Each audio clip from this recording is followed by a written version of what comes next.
Bonsoir à toutes et à tous. Merci d'être là pour cette nouvelle édition, nouvelle émission, nouveau numéro de Bonjour Internet. J'avais pas pu faire d'émission le mois dernier pour cause de rush, de deadline, de travail et tout, mais vous allez aussi un peu comprendre pourquoi, parce que c'est en lien avec un des sujets que je voulais traiter. Mais je suis très content de pouvoir revenir ce soir avec plusieurs sujets. J'espère que ça sera assez limpide et agréable à suivre. Je m'améliore dans la préparation des lives pour ça en tout cas, mais évidemment vous me direz. Merci d'être là, merci, bonjour à toutes et à tous. Évidemment, vous pouvez retrouver le replay en podcast et sur YouTube, sur la chaîne Vincent Internet. Et j'ai aussi Instagram où je poste des trucs quasiment tous les jours, des petites stories, des petites machins, des petites news, voilà, des petites réactions sur certains trucs et tout. Donc n'hésitez pas si vous ne suivez pas déjà là-bas. Et on va pouvoir commencer alors avec un premier sujet.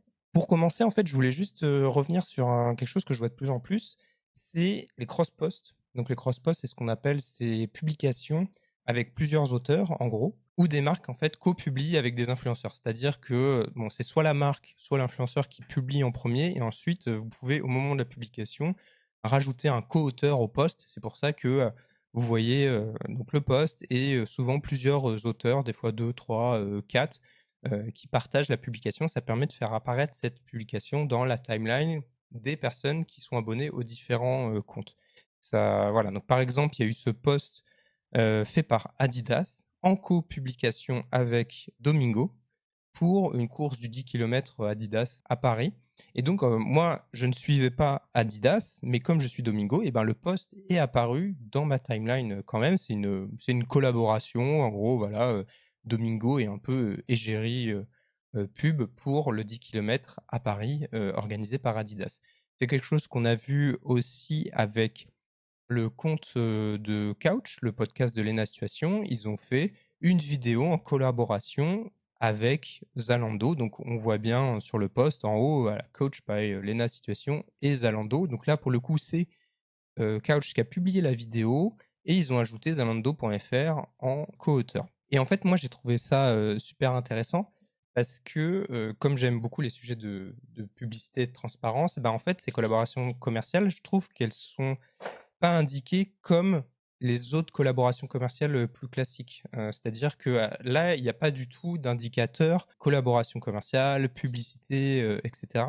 Et je me suis demandé si c'était pas une nouvelle façon pour eux de faire de la publicité en se passant un petit peu de ces mentions que certains aiment bien continuer à cacher ou à oublier, entre guillemets, de mettre. Et donc en fait, je me suis dit qu'il y avait deux façons de considérer le sujet. Donc soit on considère que la marque, comme elle publie le post, on voit immédiatement que c'est et automatiquement que c'est une publicité, et que donc que l'évidence permet de se passer des mentions légales. Soit on considère que le post, comme il apparaît dans notre timeline et que le créateur est co-auteur du post, il s'agit d'une collaboration commerciale et qui doit être signalée comme telle. Donc il y a un peu deux visions, je trouve, du sujet. Et j'ai pu parler avec une personne qui travaille avec une influenceuse très suivie et qui a justement eu cette discussion-là avec une juriste. Et selon cette équipe-là, en gros, la loi demande qu'une pub soit clairement identifiée, c'est sûr, mais que si c'est posté par la marque, pour eux, c'est suffisamment clair et c'est un post de marque, voilà. Et comme quand c'est un influenceur qui fait le contenu directement sur les réseaux d'une marque, on dit que c'est en marque blanche.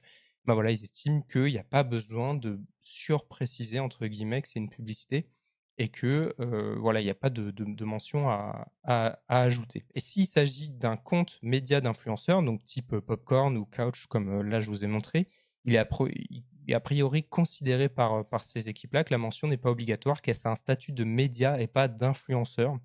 Ce qui est débattable, hein, selon moi, parce que, bah, il y a des médias comme Quotidien, ils font, des collaborations commerciales et c'est clairement indiqué comme, avec les labels collaboration, commerciale et cetera, quoi. Voilà, c'est un petit sujet, je trouve qu'il faudra continuer à surveiller. Ça montre bien que depuis la loi influenceur qui a été votée en 2003, eh ben, les formats de collaboration commerciale, continuent à évoluer, et on l'a encore vu récemment avec Squeezie, qui a fait 2 voire 3 même collaborations commerciales dans sa dernière, grosse vidéo. C'était avec Sailly, en sponsor principal, il y avait Cdiscount, qui était aussi indiqué en collaboration commerciale et il y avait la présence de Ciao Kombucha qui, en plus, venait de sortir des nouveaux, parfums. Donc voilà, il y a plein de choses, je trouve, qui sont un peu, intéressantes à creuser et voilà, moi, je me dis, est-ce que ça va être de plus en plus comme ça, maintenant que les créateurs de contenu vont publier les publicités tout simplement, quoi. Donc DG Romanov, tu demandes: «Est-ce que le double postage peut être ajouté après ou c'est uniquement au moment de la publication?» Non, non, ça peut être ajouté après. En fait, ce qui se passe, c'est quand tu prépares le post, je connais bien ce sujet, hein, puisque je travaille sur l'Instagram, du Monde. En gros, tu peux ajouter un collaborateur et ça va lui envoyer une notification dans ses messages, privés et c'est comme ça qu'il va en gros accepter ou non la demande, mais tu peux aussi rajouter un collaborateur après une fois que c'est publié. Donc on peut peut-être imaginer, je sais pas, un créateur de contenu qui, va rajouter mais c'est aussi pour ça que des fois les mentions collaboration commerciale, elles apparaissent pas tout de suite, parce que dans mes souvenirs, si tu ajoutes collaboration commerciale, il faut le temps que la marque soit réactive et confirme le fait que c'est une collaboration commerciale. Donc des fois, il y a un petit laps de temps au moment de la publication où la mention n'est pas forcément, indiquée via la fonctionnalité d'Instagram. C'est pour ça que je trouve ça toujours bien de le mettre aussi dans les descriptions, voire dans la vidéo quoi, tout simplement. Le logo à la fin peut pas compter comme mention, à ma connaissance et aux yeux de la manière dont la loi est formulée, non. C'est clarifier le standard sur ce qu'il faut faire pour les influx qui promeuvent leur propre marque, au fait, surtout quand le sujet entrepreneuriat devient limite le contenu principal, notamment dans les vlogs. Je pense à Andy et là, Je ne suis pas jolie et d'autres. Alors c'est une super question, mais bah, j'avais fait une vidéo sur mon compte Insta, là-dessus justement. Je me posais la question pour, Ciao Kombucha de Squeezie. En fait, je crois que il y a eu des discussions. Au début, ils voulaient je crois que dans la loi influenceur, ils voulaient peut-être l'indiquer un peu plus clairement et finalement ça n'a pas forcément été retenu pour cette, version-là. J'ai oublié ma propre vidéo. Mais en gros, il me semble que quand la marque est clairement identifiée au visage d'un créateur de contenu, tu as pas forcément, besoin, de toujours l'expliciter, mais en même temps, c'est évidemment recommandé, c'est beaucoup mieux et on le voit avec, Squeezie, il l'a pas fait dans la dernière à ma connaissance, mais dans ses vidéos, quand il met en avant du Ciao Kombucha, dans la légende, il y a marqué: «Collaboration commerciale non rémunérée avec Ciao Kombucha». C'est-à-dire qu'en gros, il a pris des produits du stock Ciao Kombucha pour les mettre en avant. Donc voilà, c'est un peu ça, à mon sens. Moi, effectivement, je trouve que c'est important, de pouvoir le dire, mais il y a un côté collaboration commerciale. Voilà, la nuance est collaboration commerciale rémunérée ou non. Est-ce qu'ils se sont payés eux-mêmes avec, la boîte, la marque pour faire cette promotion-là?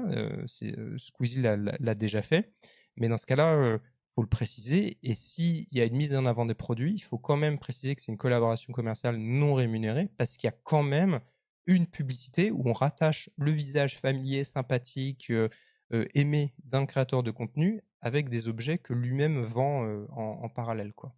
C'est ce que j'en comprends, en tout cas. Donc voilà, ce premier petit sujet-là. Je vais passer à un sujet suivant. Bah, on va continuer à parler un petit peu de Squeezie, mais c'est parce qu'il y a eu quand même une annonce que je trouve qui est assez marquante, assez, intéressante et qui nous projette pas mal dans ce que la création de contenu pourra, devenir. En fait, tout part de l'annonce de l'achat de l'adaptation du format Stop the Train. C'est une vidéo de Squeezie qui avait beaucoup fait parler, c'était à la rentrée dernière, il me semble, où en gros, c'était un format qui avait coûté plus de 700 000 € à produire et où il était dans un train, ils étaient allés filmer dans un pays d'Europe de l'Est avec des créateurs de contenu et chaque wagon, c'était une épreuve et il y en a un qui était éliminé à chaque fois et tout. C'était montré comme, la vidéo la plus ambitieuse, la plus chère de la chaîne de Squeezie. Pour moi, c'est pas du tout mon format, préféré, je trouve qu'il y en a qui sont plus simples et qui sont mieux réussis sur sa chaîne, mais c'est le format qui a retenu l'attention de Banijay. Donc Banijay, je pense que vous êtes un peu familier quand même, mais c'est vraiment un mastodonte de la production. C'est eux qui produisent koh Danse avec les stars. Ils sont présents dans une vingtaine de pays en Europe. Ils ont aussi Endemol. Et c'est une boîte qui est dirigée en France par la productrice Alexia Laroche-Joubert. C'est un peu devenu une légende de la télé française, notamment parce que c'est elle qui a ramené en France heu, Love Story et quand ils ont fait la série Love Story, enfin, qui raconte l'origine de Love Story, sur Prime, le personnage principal, c'était directement inspiré d'Alexia Laroche-Joubert. Et d'ailleurs, je crois qu'elle produisait même la série d'ailleurs. Bref, et donc Banijay a annoncé avoir acheté les droits pour l'adapter à l'international. Alors effectivement, on pourrait se dire c'est pas le meilleur format en termes de qualité, mais moi je trouve que c'est quand même ultra malin dans le sens où en fait c'est un potentiel. C'est-à-dire que là, comme ça, tel que Squeezie l'a fait, c'est améliorable. Il y a plein de choses qui peuvent être mieux faites dans le montage, dans la qualité des caméras, dans les épreuves, etc. Et donc ce que je disais, c'est que oui, je pense qu'en fait, en termes de potentiel, le format, il est quand même bon à racheter parce que c'est assez structuré, c'est assez simple. Et en fait, les épreuves, tu peux les améliorer. Tu peux démultiplier les castings dans différents pays, etc. Donc, et il y a une ambition un petit peu de suspense, un peu à la Mister Beast en termes de format. Donc, ça me semble pas déconnant en fait, même si effectivement, à titre personnel, c'est pas mon format préféré.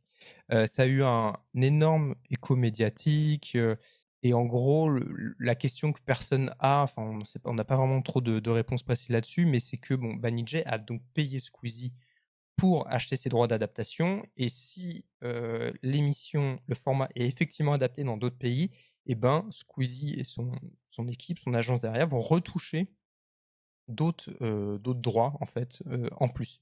Il en a parlé en live d'ailleurs, et il a dit ceci, je vous le passe. On a vendu l'exclusivité de la commercialisation du format à une société de prod qui s'appelle Banijay et qui est présente dans des dizaines et des dizaines de pays, etc. Non pas pour qu'ils le fassent à la télé française avec Arthur et compagnie, un décor penché, mais pour que peut-être ça existe un jour sur une plateforme de streaming dans un autre pays, tu vois. Ce qui serait incroyable pour nous. Déjà, ce serait trop stylé de faire exister le truc et que ça marche ailleurs qu'en France. Ce serait fou. Et ensuite, bah, ça fait du budget en plus pour bosser sur tous les futurs concepts qui, je vous avoue, alors il y a tout, tu vois, sur la chaîne, mais on a des idées là qui deviennent vraiment très très chères à produire et on s'amuse, donc on a vraiment envie de les faire et donc c'est cool quoi. Si ça peut snowball, c'est trop bien. Combien? J'aurais aimé que les sommes que j'ai lues soient vraies, mais en gros là, ce qu'on leur a donné, c'est l'exclusivité de la commercialisation à l'international pour une certaine durée et pour ça, on a touché l'équivalent de 1/3 d'une OP d'une vidéo YouTube. Donc on est très très loin des millions et des millions et des millions. Par contre, imagine c'est adapté, j'y crois pas, mais imagine c'est adapté dans 35 pays. Là oui, là c'est des millions et des millions et des millions. Mais bon, le pourcentage de chances que ce soit adapté dans 35 pays est très très faible, les gars. Déjà, si un jour ça existe dans un autre pays,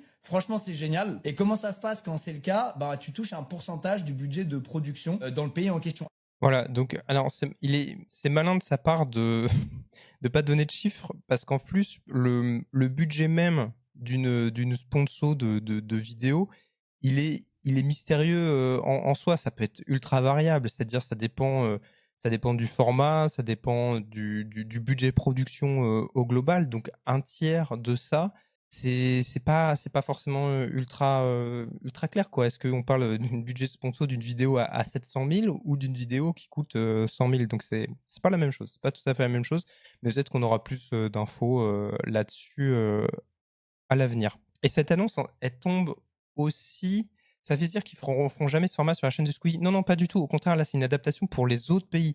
En France, il reste maître de ce format-là. C'est-à-dire, s'il va en faire d'autres, eh ben, il a tout à fait le droit. Et oui, donc je disais, cette annonce, ça tombe à un moment où Banijay se développe de plus en plus avec les créateurs de contenu. Fin 2024, Alexia Laroche-Joubert, justement, elle discutait sur la scène de la Paris Creators Week. J'étais dans la salle avec l'ancienne patronne de Webedia et elle disait en gros qu'ils allaient devoir faire attention à leur façon de protéger leur IP.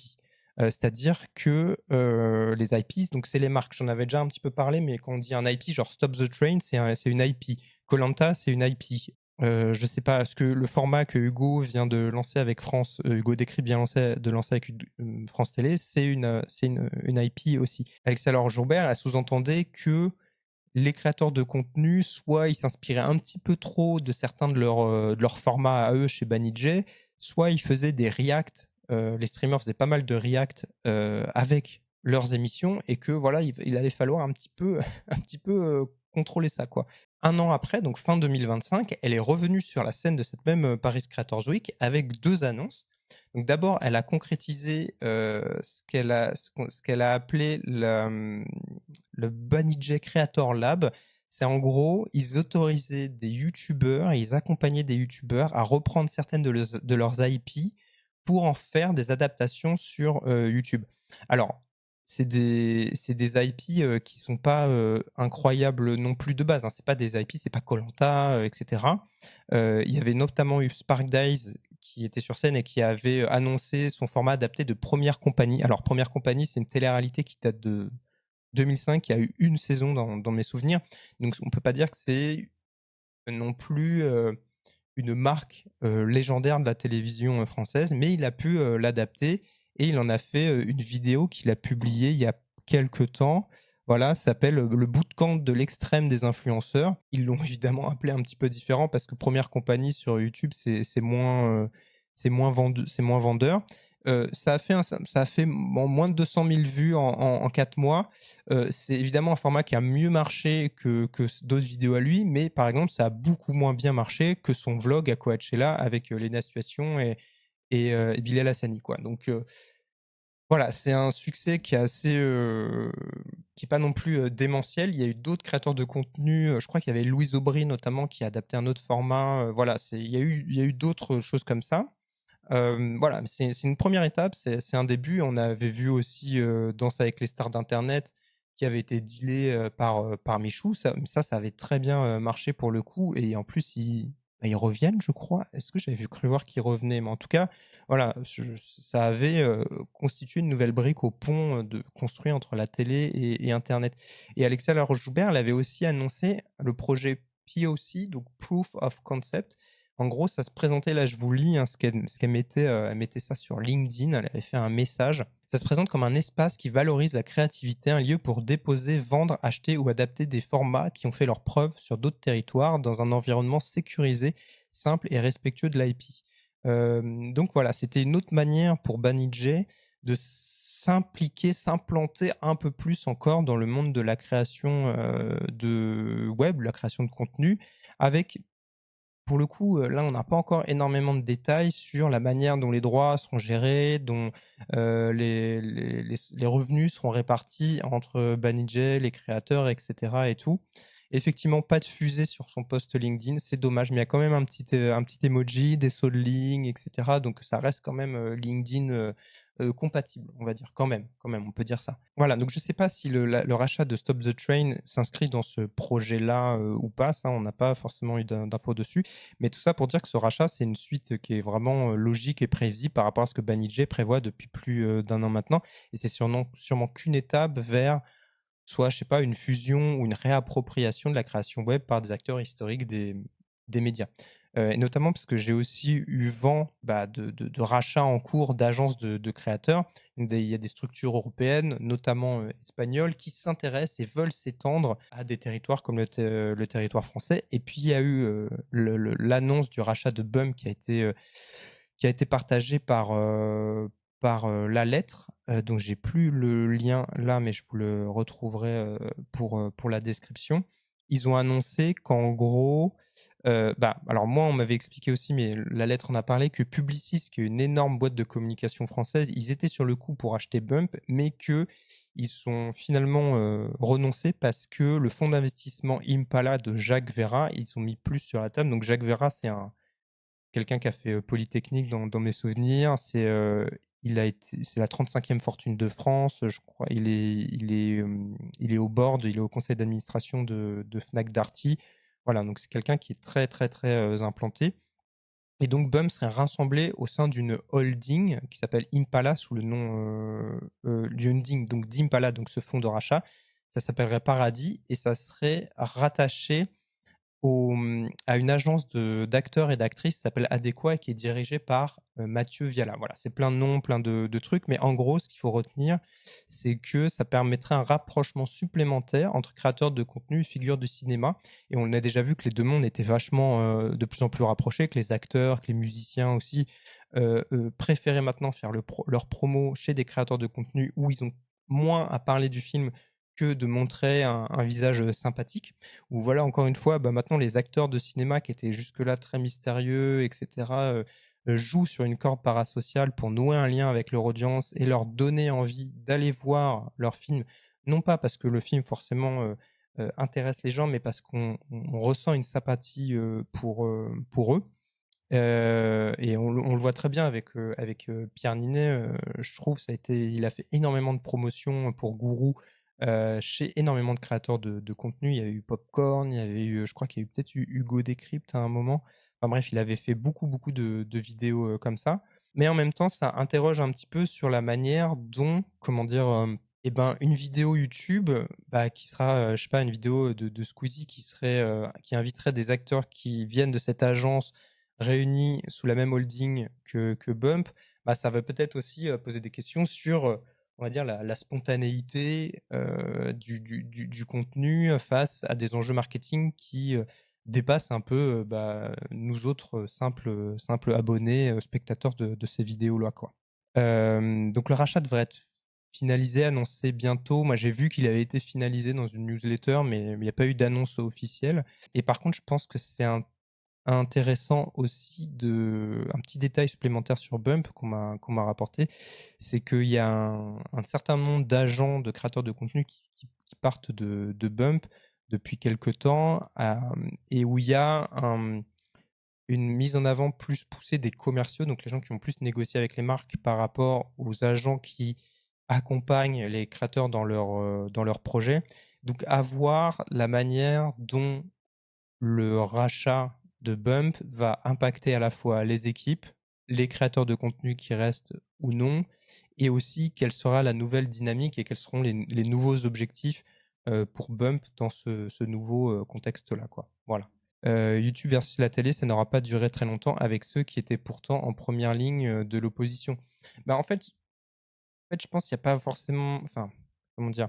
L'opposition, elle se vaut sur certains points, mais en même temps, quand le modèle économique, en fait, quand la pub se déplace de plus en plus sur Internet, la télé va forcément aller sur Internet, les audiences se déplacent sur Internet, donc les médias traditionnels vont forcément sur Internet. Et pour s'implanter dans ces espaces-là, ils ont besoin un petit peu des gardiens du temple, donc les créateurs de contenu. Et c'est pour ça qu'ils les embarquent. Les créateurs de contenu, eux, ça leur fait plus de crédibilité de pouvoir dire j'ai bossé avec TF1 comme Gaspard G le fait là avec son format d'interview. Ça leur permet derrière d'avoir des annonceurs peut-être un peu plus prestigieux et d'avoir des budgets plus conséquents. Donc voilà, en fait, ils s'y retrouvent tous au final. Mais faut pas oublier que voilà, si la télé va sur Internet, c'est aussi pour avoir les codes de ces créateurs de contenu-là, qui sont des expertises qu'ils n'ont pas forcément tout le temps. C'est pour ça que quand des chaînes se sont lancées sur Twitch, etc., sans filet de sécurité ou sans l'accompagnement d'un créateur de contenu, ils se sont un petit peu plantés. Donc voilà, tout le monde s'y retrouve, j'ai l'impression. Et puis encore une fois, c'est une partie infime, hein. La création web, la création YouTube pure, les formats YouTube originaux, ils continuent d'exister. C'est juste, faut faut faire un peu plus d'efforts, je pense, pour les trouver, parce que les plateformes nous encouragent pas forcément de base à aller vers ça. Et elles ont une responsabilité vis-à-vis de l'homogénéité des contenus qu'elles nous proposent désormais, quoi. Les boîtes de prod TV web font essentiellement le même boulot. De toute façon, ça leur coûte pas grand-chose de diversifier le média. Ça leur coûte même moins cher, en vrai. Ça leur coûte même moins cher d'aller vers des formats YouTube, quoi. Et Jérôme Manaf, c'est marrant, mais j'ai regardé une interview de Catherine Barma chez Click, et ils la font réagir à Squeezie et ses nouveaux formats. Ça peut peut-être t'intéresser. Je vais aller voir effectivement ce que Catherine Barma, pour celles et ceux qui savent pas, c'est celle qui produisait les émissions de Laurent Ruquier. C'est une productrice aussi assez légendaire de la télévision, quoi. Qui était même en plateau des fois, je crois, dans certaines émissions de Ruquier. Donc voilà. Et il y a une dernière info par rapport à Banijay. Donc ces annonces-là, elles tombent à un moment où, en gros, Banijay, il y a quand même un contexte global de baisse de commandes de la part de France Télé et de TF1. Et ils vont, là c'est un papier de l'Informé qui en parle, ils ont prévu de supprimer une quarantaine de postes, dont de nombreux cadres dirigeants. Donc on voit aussi qu'il y a une dynamique où les commandes des médias traditionnels baisse pour différentes raisons. Bon, voilà, France Télé, avec ce qui se passe, avec les coupes de budget, les remises en cause, les commissions d'enquête menées par Charles Aloncle, député UDR, etc. Et tout. Enfin bref, ça, vous avez tous suivi ce qui se passe là-dessus. TF1 aussi. Donc, Banijay, ils ont besoin naturellement de conquérir de nouveaux espaces. parce que les acteurs traditionnels, bah, on le voit, il y a, c'est plus compliqué, quoi. Voilà pour ce sujet-là. Je vais faire une revue de presse un petit peu rapide, maintenant. Bon, je vais commencer avec de l'autopromotion, vous m'en voulez pas.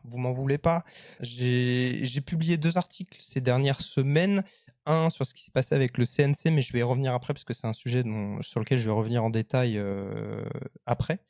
Mais, j'ai fait un portrait du youtubeur Ego. Je sais pas à quel point vous êtes familier de Ego ou pas, mais je pense que c'est au moins un nom que vous avez déjà vu passer. Vous êtes peut-être déjà tombé par hasard sur une de ses vidéos, ou peut-être que vous adorez ce qu'il fait, ou peut-être que vous aimez pas du tout ce qu'il fait. Je sais qu'aussi tout le monde n'est pas forcément client de son contenu. J'ai eu l'occasion de faire un portrait de Ego, et en plus c'était donc la première fois, c'était la première fois qu'il montrait son visage, et c'est la première fois qu'il donnait une interview. Donc pour moi, il y avait une forme d'exclusivité un petit peu. Et en fait, pour vous dire un petit peu comment ça s'est passé, parce que je trouve que c'est intéressant aussi de raconter ça. J'étais à la Paris Creators Week en décembre dernier, donc c'est une espèce de salon professionnel à la station F à Paris, où, où en gros, c'est des professionnels du milieu qui se rassemblent. Et là-bas, Ego faisait déjà une première présentation sur scène, mais plutôt voilà, devant un public de professionnels, parce que le ticket d'entrée à la Paris Creators Week, il est très cher. C'est vraiment un salon professionnel, hein, faut pas oublier ça. Et en fait, quelques heures avant qu'il soit dans les couloirs, etc., j'avais rencontré sa chargée de relations presse. Elle était venue me parler parce que j'ai cru comprendre qu'elle connaissait mon travail et tout. On a discuté, elle m'explique ce qu'elle fait et qui elle représente. Et j'avais noté qu'elle avait représenté notamment Ego. Et quand j'ai vu dans une story d'Ego en décembre que il était à la Paris Creators Week, je lui ai envoyé un message à son attaché de presse. Je lui ai dit, bah, s'il est là, s'il a quelques minutes pour discuter en off, ça m'intéresserait beaucoup. Et j'étais avec un camarade journaliste des Échos, Harold Grand, qui bosse sur la chaîne vidéo des Échos, qui font toutes les vidéos qui sont très cool depuis quelques temps maintenant. Et en fait, elle nous a dit, bah, si vous voulez, on peut discuter un petit peu avec vous de manière informelle. Et donc, je l'ai rencontré à cette occasion-là. On a parlé un petit peu de lui, parce qu'évidemment, on ne savait rien. C'est particulier de rencontrer une personne, et c'est particulier de faire le portrait de quelqu'un sur qui on n'a aucune info. D'habitude, quand j'ai fait un portrait de Squeezie, qui avait pas voulu répondre à mes demandes d'interview, ça avait été d'ailleurs très, très difficile d'écrire sur Squeezie, à l'époque. Et ben, en fait, il y a des portraits, il y a des vidéos, il y a des interviews, il y a plein de matières en ligne. Pour Ego, il y avait rien. C'est ce que je dis au début du papier, on savait juste qu'il s'appelait, Corentin, et qu'il savait marcher sur les mains. Donc à partir de là, en fait, bah, il faut anticiper un petit peu. J'ai parlé à certains de ses collaborateurs avant, qui eux-mêmes connaissaient peu de choses de lui au final. Même des gens qui, dans le milieu internet de la création web, ils savaient vraiment pas grand-chose du tout. Et donc voilà, donc j'ai regardé ses vidéos, j'ai noté des questions, j'ai remarqué certains détails que j'ai voulu aborder avec lui, etc. Et donc voilà, donc en fait, l'occasion du Frames Festival, comme il allait se montrer publiquement, et ben, j'en ai reparlé à sa chargée de relations presse, et je dis, bah, ça serait cool peut-être de faire un portrait de lui.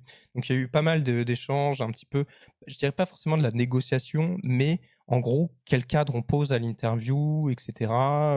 Est-ce qu'on fait des photos ou pas? On a proposé de faire des photos en se disant qu'il allait peut-être pas accepter, puisque voilà, c'est quelqu'un qui a caché son visage pendant très longtemps, mais finalement il a accepté. Donc on a pu travailler avec Claire Gabi, qui est une photographe qui vit dans le sud, et que j'ai rencontré à l'occasion du portrait, et c'était super intéressant. Et pour juste finir rapidement sur le contexte, c'est que en gros, j'avais fait quelques interviews avec ses collaborateurs la veille ou quelques jours avant, et le vendredi matin à 10h30, je commence mon interview avec Ego, donc dans le Palais des Papes. L'interview, on avait un peu plus d'une heure, on va dire. Ensuite, il y a eu une demi-heure de photos, donc ce qui nous fait, on est sorti à 12h30. Et ensuite, en fait, j'ai foncé à l'hôtel, commencé à écrire. J'avais mon train à 14h30. J'ai continué à écrire dans le TGV. Et pour vous dire, j'ai eu ma chef qui suivait l'article avec moi au téléphone dans le train, en lui envoyant des préversions, des bouts de papier. Elle validait la direction que ça prenait, etc.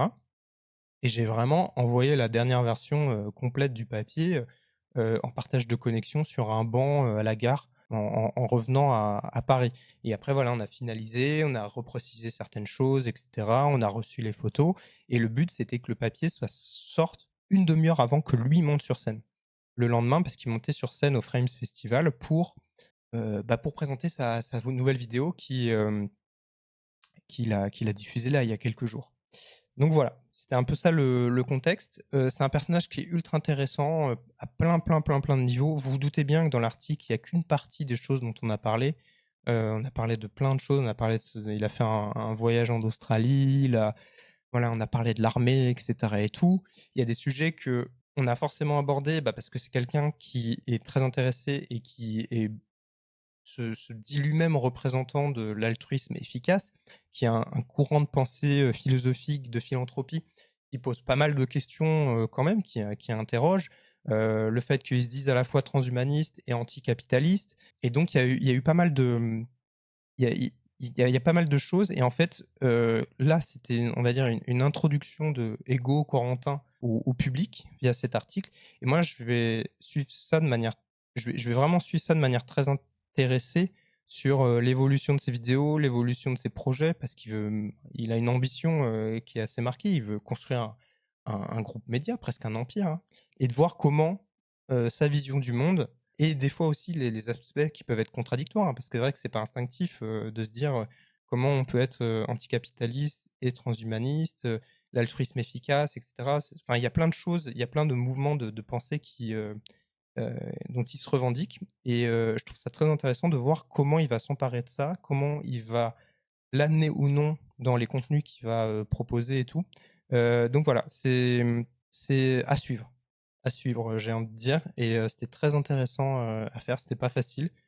Forcément limité par la taille de l'article qu'on me donnait, et encore là, il y a plus de texte que ce qui était prévu au départ. Voilà, moi je suis très très curieux de la suite, en tout cas.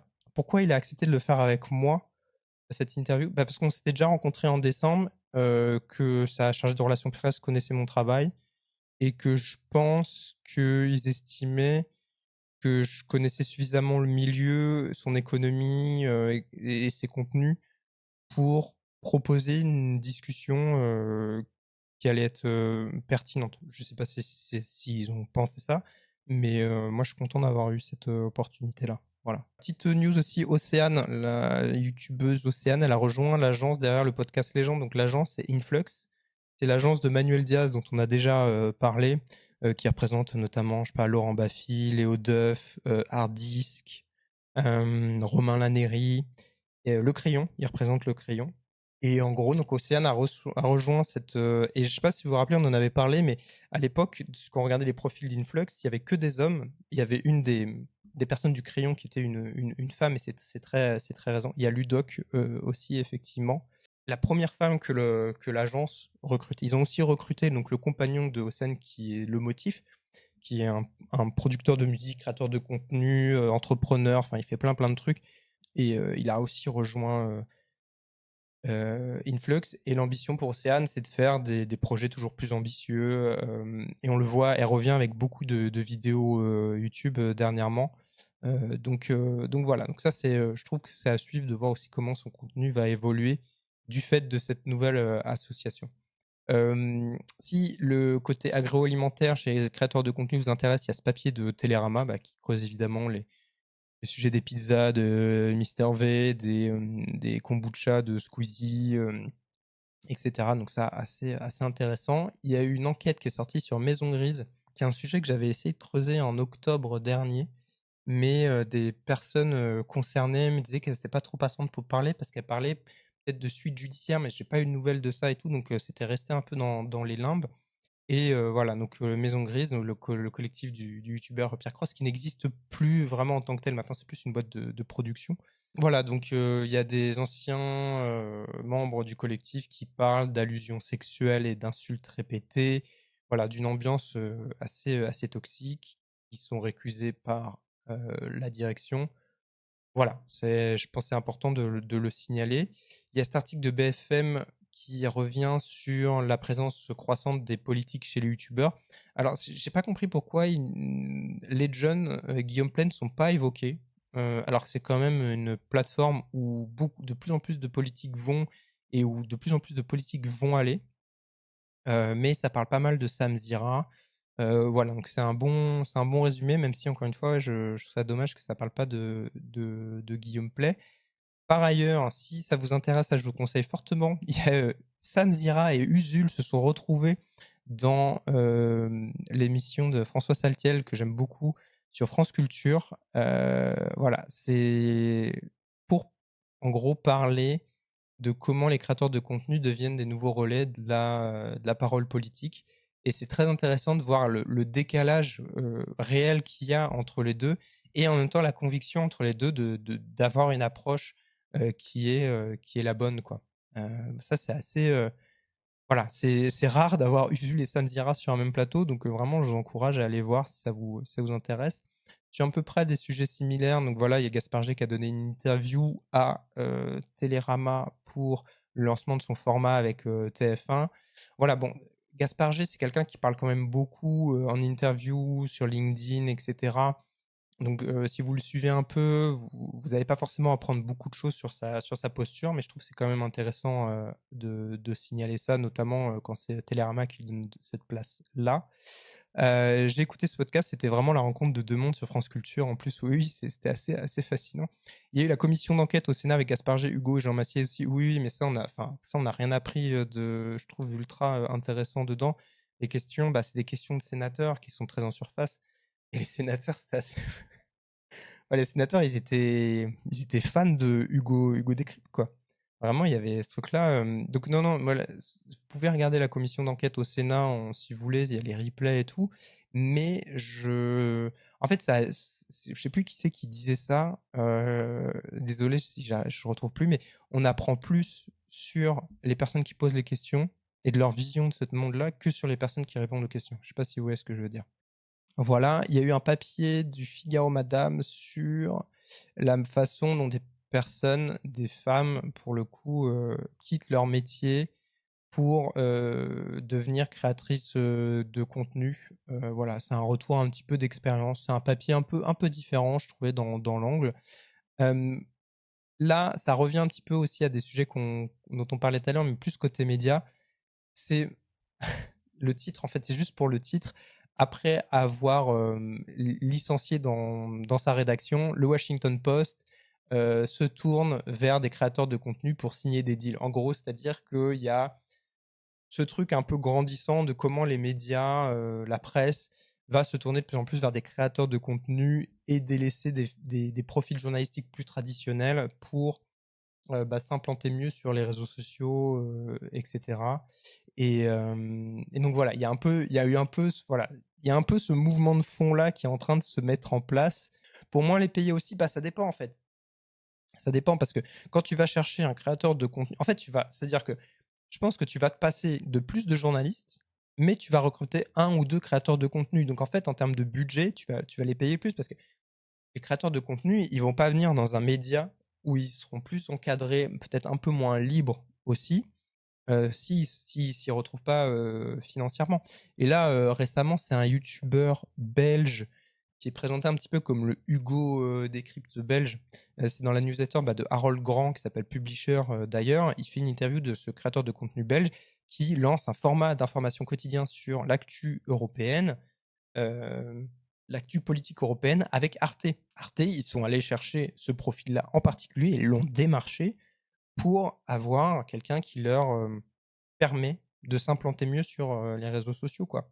Voilà, autre petit article, voilà, bon là on revient, s'allier ou non à YouTube, le dilemme des chaînes de télévision françaises. Donc à la fois, on voit France Télé donc qui paye, Hugo Décrypte, pour des nouveaux formats.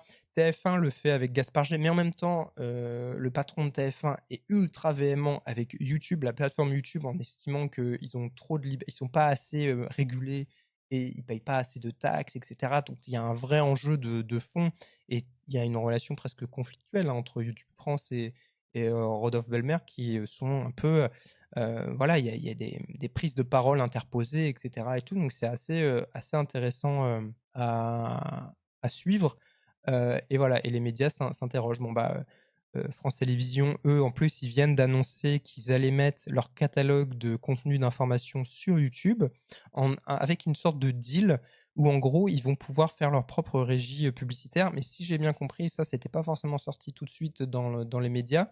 Ils vont devoir verser une espèce de comment dire, de commission fixe à YouTube pour permettre justement de gérer eux-mêmes leur catalogue de publicité, quoi. Donc voilà, c'est un deal qui est très particulier, assez inédit, mais qui va sûrement en inspirer d'autres. D'ailleurs, là, vous avez peut-être vu aussi, M6, ils viennent de signer un accord avec OpenAI pour que les contenus M6 soient suggérés, et directement accessibles aux utilisateurs de ChatGPT. Par exemple, je sais pas, sur un sujet, s'il y a un documentaire sur un tel sujet que M6 a, ça pourrait être mis en avant aux, aux utilisateurs de ChatGPT, quoi. Voilà. Donc là, on assiste à plein de trucs. En fait, là, il y a une espèce de comment dire de bouillie biologique et où il se passe plein de choses et j'ai hâte de voir ce qui va en ressortir, quoi. Alors, je sais pas si je dirais à la pub, pour le coup, c'est un accord, mais comme d'autres ont signé un accord, aussi, hein, Le Monde a signé un accord avec OpenAI, dans mes souvenirs, je sais plus les détails, voilà. Et sur le site du Monde, il y a c'est un autre, outil, similaire à ChatGPT, mais un autre qui est utilisé, qui peut être suggéré pour l'outil de recherche sur le site. Oui, Le Monde était dans les premiers, oui, oui. Mais ils ont oui, oui. En fait, non.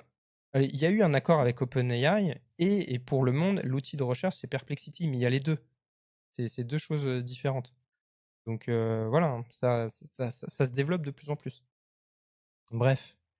Voilà, je vous signale, il y a eu une plainte d'une ancienne employée, qui gérait l'Instagram chez MrBeast, qui dénonce une culture boys club et du harcèlement sexuel. Voilà, donc affaire, à suivre. Elle s'appelle Lorraine Mavromatis, donc c'est une Instagrammeuse brésilienne qui, était, à la tête des comptes Instagram chez MrBeast et qui a été, hem, virée en 2025, l'année dernière. Elle a bossé là-bas pendant 3 ans. Voilà, donc ça, affaire à suivre aussi. Un article, académique, de Dana Boyd. Je ne sais pas si vous connaissez Dana Boyd, une académique, enfin une chercheuse qui est très intéressante à suivre. Juste, je vous dis le titre et vous irez lire si ça vous dit, c'est en anglais. Mais le titre, moi, je trouve qu'il est génial, c'est Social Media is now parasocial media. Donc, les réseaux sociaux sont désormais des réseaux parasociaux. Et en fait, ça raconte à quel point, en gros, eh ben, on est passé d'une époque où les réseaux sociaux nous permettaient vraiment de garder contact avec nos proches, on postait des choses de notre vie, on réagissait au contenu des autres, où maintenant, les contenus sont algorithmiquement pensés pour toucher une certaine audience, etc. Et où nous-mêmes, en tant que consommateurs, on ne publie plus vraiment. Et voilà, maintenant, c'est les créateurs de contenu qui ont pris le relais de l'essentiel de ce qu'on voit sur les réseaux. Bref, c'est un post que je trouve assez intéressant. Je voulais vous le signaler. Ça, super papier, trop intéressant, de Bloomberg, d'une journaliste que j'aime beaucoup qui s'appelle Cecilia D'Anastasio. C'est un papier où elle raconte la machine à clip, donc le clipping, ce phénomène d'extraire des morceaux de live, de ce genre de choses pour les publier sur les réseaux sociaux et faire grandir la visibilité de la personne qui est clippée. Ça a été utilisé énormément par MrBeast, par plein de gros créateurs de contenu. Il y en a qui gagnent de l'argent grâce à ça en tant que clippers. Et en gros, bah voilà, il y a des deals qui sont faits pour permettre à des personnages comme Clavicular d'atteindre la célébrité, alors que Clavicular, c'est vraiment une personne qui a, je crois, plusieurs plaintes à son actif. On a vu tenir des propos, avoir des comportements vraiment très problématiques en live. Voilà, c'est une personnalité ultra controversée, mais grâce au clipping, il a pu vraiment exploser en ligne. Voilà. Voilà un petit peu pour la revue de presse. Je vous mettrai évidemment tous les liens dans la description. Je suis passé vite dessus, mais ça me permet aussi de toucher à des petits bouts d'actualité que je couvre pas forcément sur les autres segments du live. Et, et voilà. C'est qui ce monsieur? Alors là, bah, tu vas adorer. Mais tape Claviculaire, tu verras, lis des articles sur lui. Il n'y a pas une semaine qui se passe sans qu'il y ait quelque chose d'extrêmement problématique à son sujet qui sorte, quoi. C'est terrible. C'est terrible. Et les relations parasociales sont des relations asymétriques. Oui, c'est la définition même de relations parasociales. C'est, encore une fois, je le rappelle, c'est d'avoir la sensation d'avoir une relation avec une personne qu'on voit dans un film, dans un stream, sur les réseaux sociaux, et l'impression d'une proximité, alors que cette personne en face, de l'autre côté de l'écran, vous connaît pas du tout.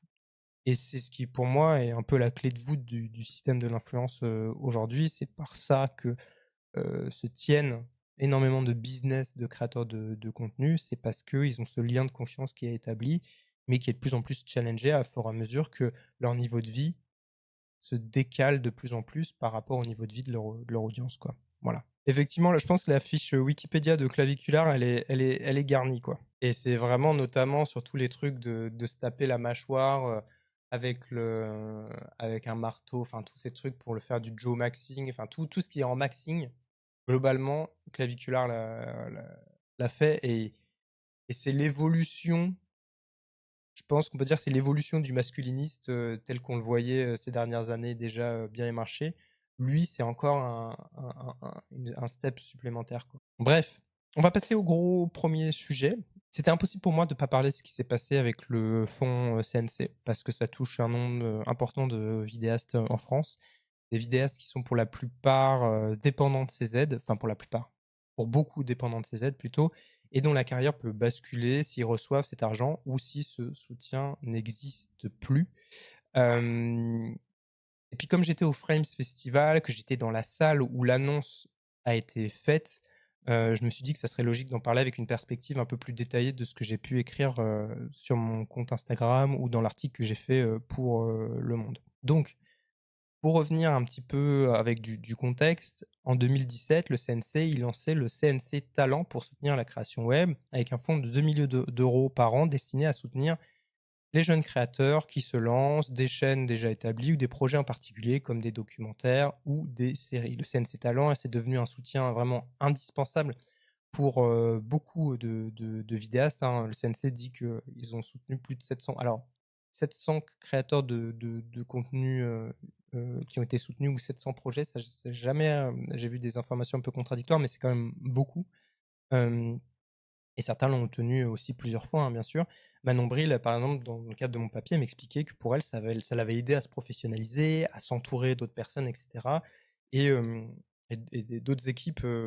Alors forcément, c'était un fonds d'aide qui n'était pas toujours bien vu. Au sein même du CNC, d'autres équipes, plus liées par exemple au monde du cinéma, ils voyaient ça un petit peu d'un mauvais œil. Ça crée des tensions en interne, hein, clairement. Et le fonds, en fait, il a toujours été fragile toutes ces années. Il y a eu un certain nombre de critiques et les créateurs de contenu à qui je parlais, en gros, là, pour vous faire un petit peu des résumés, il y en a certains. Bah, évidemment, le fonds ne pouvait pas soutenir tout le monde, donc ça créait une forme de rancœur, d'incompréhension, notamment chez certains qui n'avaient pas forcément d'explication ultra claire sur pourquoi leur dossier à eux avait été refusé alors que d'autres avaient été acceptés. En plus, il faut remplir des dossiers assez complexes, il faut passer un premier comité de relecteurs qui était rémunéré très faiblement hein, pour chaque dossier relu, puis attendre un retour de la fameuse commission pour peut-être obtenir des fonds, une commission qui se réunissait quelques fois par an. Donc, fallait quand même pas louper le coche. Donc voilà, donc il y avait la frustration vis-à-vis de ça. Il y en a d'autres qui reprochaient le faible montant de l'aide annuelle. Typiquement, il y a une rétention de fonds entre YouTube et le CNC parce que, donc là c'est un peu technique, mais le fonds, parce que YouTube, comme d'autres plateformes sociales qui diffusent la publicité en, en ligne, verse depuis plusieurs années des millions d'euros de taxes au CNC. Cette taxe, elle s'élèvera à peu près à 43 millions d'euros cette année, mais on a peu de détails sur qui verse exactement combien. On sait qu'il y a YouTube, qu'il y a Meta visiblement, qu'il y a peut-être Snapchat, TikTok, c'est un peu flou. Voilà, on veut pas nous donner trop de détails là-dessus pour différentes raisons. Et j'en profite aussi pour rappeler un truc qui est ultra important, parce qu'il y a eu beaucoup de désinformation sur le fonctionnement du CNC. C'est pas les impôts des gens qui financent le CNC, c'est en gros des taxes sur les billets de cinéma, sur les acteurs de l'audiovisuel comme France Télé ou Canal+, sur les fournisseurs d'accès internet ou encore sur les acteurs, donc comme je disais, comme Meta, Google, via YouTube. Donc tout cet argent ensuite, il est mis dans un pot commun. Ça, c'est important de le garder en tête. Et ensuite, le CNC décide de répartir cet argent. Voilà, je crois qu'on était à peu près à un peu moins de 800 millions d'euros de budget global en 2025. Donc les 2 millions d'euros du CNC Talent, c'était vraiment une goutte d'eau. Voilà, c'est une parenthèse qui me semblait assez importante.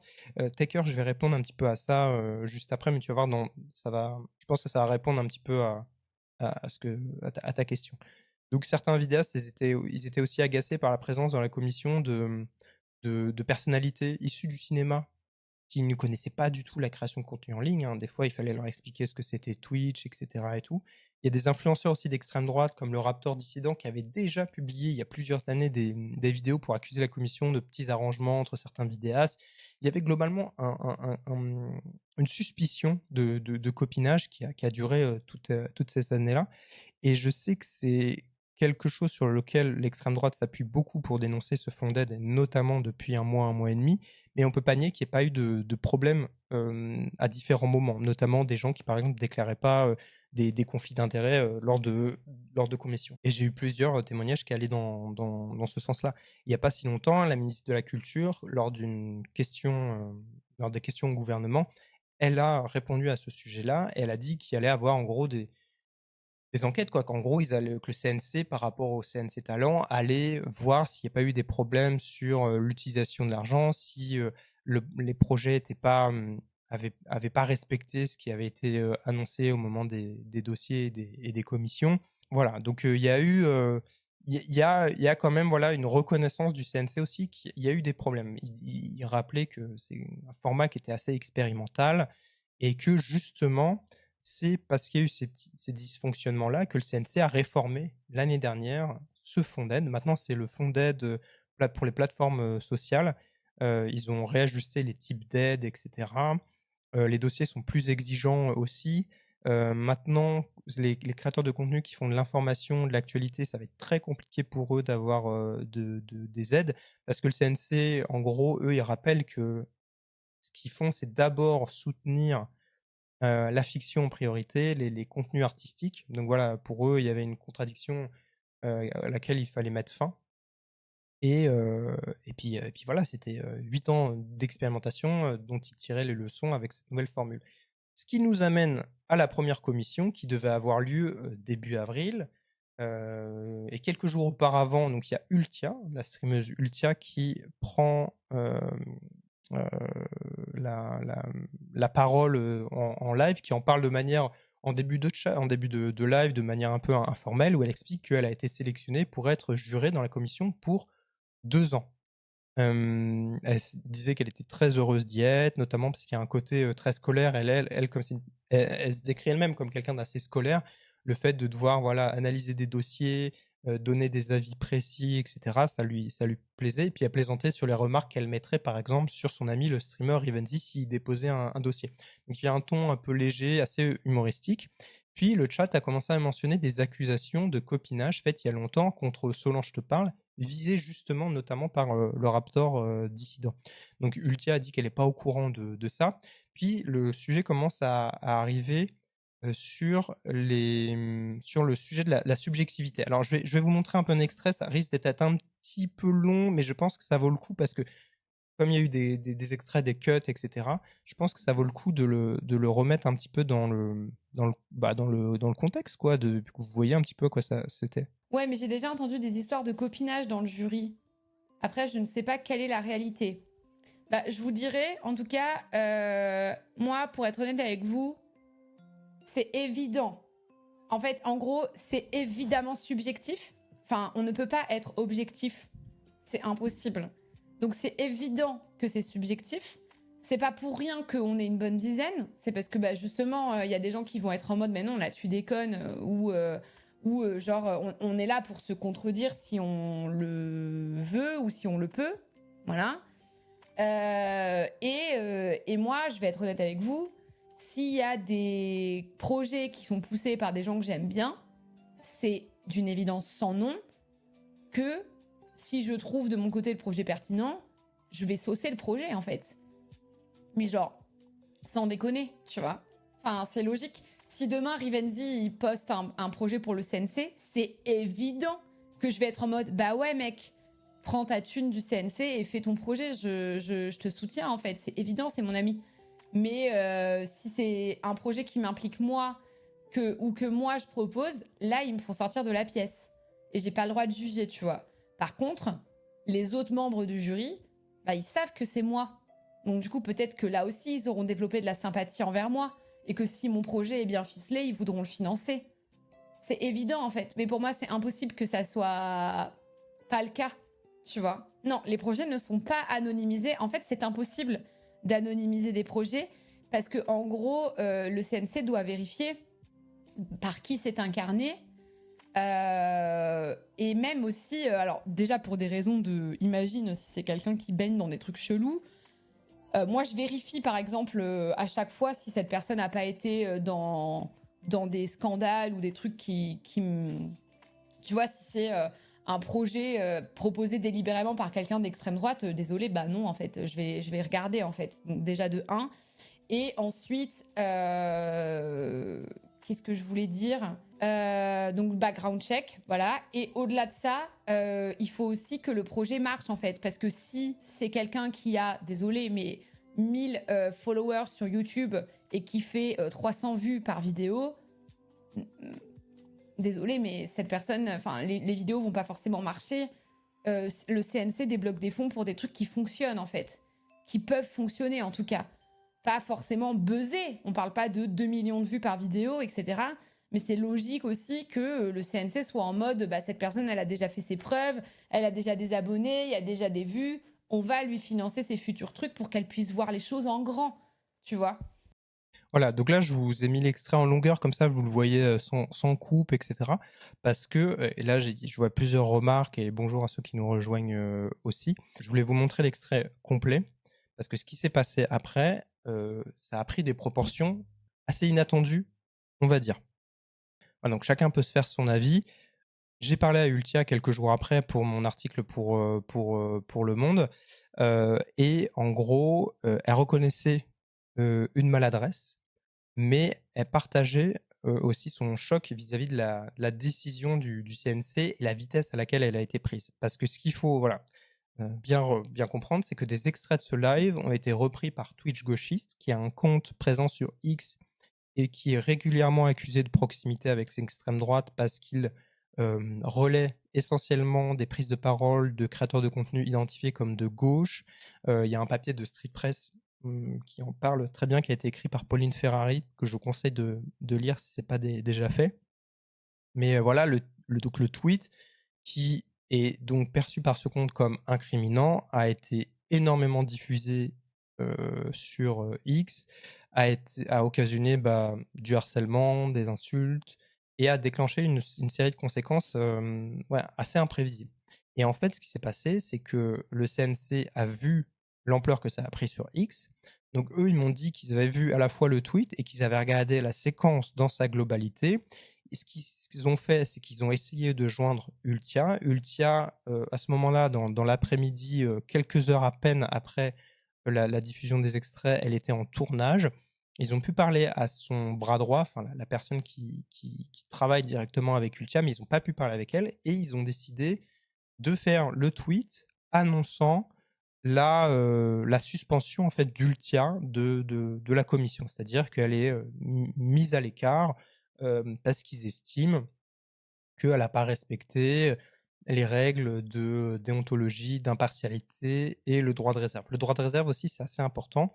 Moi, j'ai parlé au CNC dans les jours qui ont suivi et ils m'ont dit qu'elle avait signé un contrat qui explicitait ces sujets-là, que voilà, le devoir de réserve, d'impartialité, etc. et tout, il était ultra important. Après, voilà, Ultia, elle, de son côté, elle disait que elle aurait aimé, bon, déjà, avoir une vraie conversation avec le CNC, qu'elle se disait que peut-être un rappel au règlement aurait été plus logique plutôt qu'une expulsion et que en gros, il aurait voilà, elle, elle aurait eu besoin de plus d'explications, d'accompagnement sur ces sujets-là. Voilà.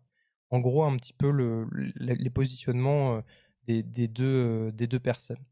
Derrière ça, donc les réactions ont été assez diverses. Certains ont crié à la victoire et ont continué de creuser sur les anciennes commissions du CNC parce que les anciennes commissions du CNC Talent, vous pouvez voir les résultats en ligne, hein, voir les sommes attribuées, etc. Donc il y en a qui ont creusé là-dedans. Ils ont construit tout un discours accusatoire reprochant au fond d'être entre guillemets un entre-soi vraiment gauchiste qui ne veut pas donner d'argent à des contenus liés à l'extrême droite. C'est des accusations qui ont aussi été récupérées par des comptes et des politiques de droite et d'extrême droite, comme il y a eu François-Xavier Bellamy, qui a même ciblé directement des journalistes comme Charles Villa. Il y a eu Marion Maréchal aussi qui en a parlé. Même Charles Aloncle, donc le personnage principal, on va dire, de la commission d'enquête sur l'audiovisuel public, député UDER, donc le parti d'Éric Ciotti, il a mis, en gros, il a cité un des tweets qui en parlait avec un emoji de Père Dieu qui regarde de manière intéressée un petit peu le sujet. Et là, c'est là, à ce moment-là, qui est vraiment ressorti un peu le fond du combat culturel actuel. Il y a une opposition qui est forte entre les sphères de gauche qui veulent préserver un peu l'exception culturelle des modèles de financement de la création en France, ou même des services publics, hein, avec ce qui se passe avec France Télé. Et puis de l'autre côté, les sphères de droite et d'extrême droite qui veulent réduire les budgets, ou même, comme c'est le cas pour le Rassemblement national, il y a Jordan Bardella qui en a parlé il y a quelques jours, en gros, presque privatiser France Télévisions et reprendre la nomination, dans mes souvenirs, du patron de France Télé. Pardon. Et donc 2027, à cet égard, ça va être un déterminant sur le sujet. Et en fait, le fonds d'aide aux plateformes sociales pour les créateurs de contenu, c'est vraiment que la partie émergée de l'iceberg. J'ai un peu de mal à comprendre l'impartialité pour des gens dans sa position me semble effectivement impossible, un peu comme la neutralité non journaliste. Oui, oui, non, mais ça, c'est évident. Ça, c'est évident. En fait, pour moi, le sujet, il n'est pas tant là que sur le devoir de réserve. Je ne sais pas si tu vois un peu la nuance, mais je pense que c'est vraiment important là. Et c'est pour ça qu'il y a une commission. C'est-à-dire qu'il y a une commission et une personne va avoir un avis, va avoir ses affects personnels, ses goûts, etc. Et ça va créer un débat avec d'autres personnes qui sont peut-être pas d'accord. Donc c'est un peu ça le truc. L'impartialité est impossible dans tout le cas. Moi, je suis journaliste, c'est impossible pour moi d'être neutre, hein. Ça, c'est un débat qui, qui, qui, est, qui est vieux comme le monde, mais sans mauvais jeu de mots. Mais voilà, c'est ça un peu la nuance, et c'est pour ça que je mentionnais l'aspect de devoir de réserve. Au moins dire, je me déporte sur les dossiers concernant des proches ou des collaborateurs réguliers. Mais ça, c'est dans les règles, hein. Normalement, tu dois déclarer tes conflits d'intérêts aussi, hein. Ça, c'est le cas depuis le début, et c'est les règles au CNC de manière générale. Dis pas ça, l'extrême droite pourrait avoir envie de supprimer le journalisme. Dans des commissions comme ça, les gens avec des conflits d'intérêts se mettent en retrait quand les dossiers avec lesquels ils ont des liens sont discutés. Oui, oui, tout à fait. Tu déclares tes conflits d'intérêts et tu sors de la salle au moment des discussions sur tel ou tel dossier qui te concernerait pour des histoires de proximité, de liens d'amitié ou autre, quoi. Ou professionnel, hein, tout simplement. Donc voilà, donc il y a tout ce débat-là de fond qui a forcément... Alors, Cinemax, hello, hello, le CNC a mentionné une reprise de l'aide dans le futur, d'ailleurs, pas pour l'instant, mais je vais y revenir juste après. Pour l'instant, on n'a aucune date précise du tout. Mais je vais revenir sur cet aspect-là.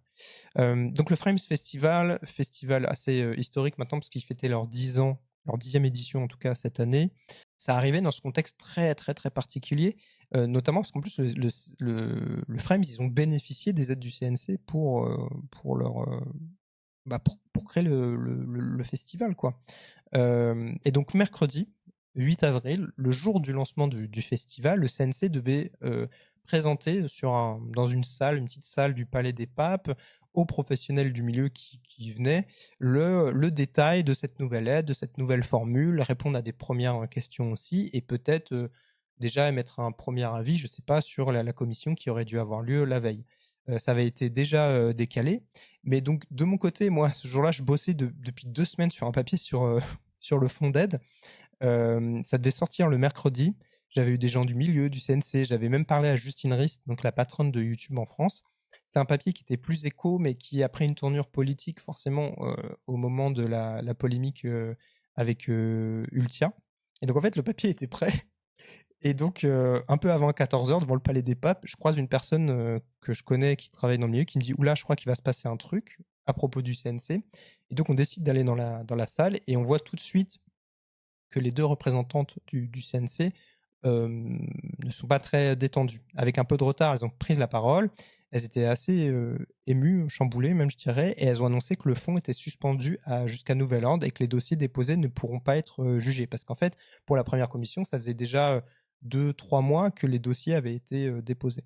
Et donc, elles ont lu le communiqué officiel du patron du CNC qui a ensuite été diffusé sur les réseaux sociaux, qui évoque donc des menaces envoyées contre des membres de la commission, mais aussi contre des employés du CNC et visiblement certains de leurs proches.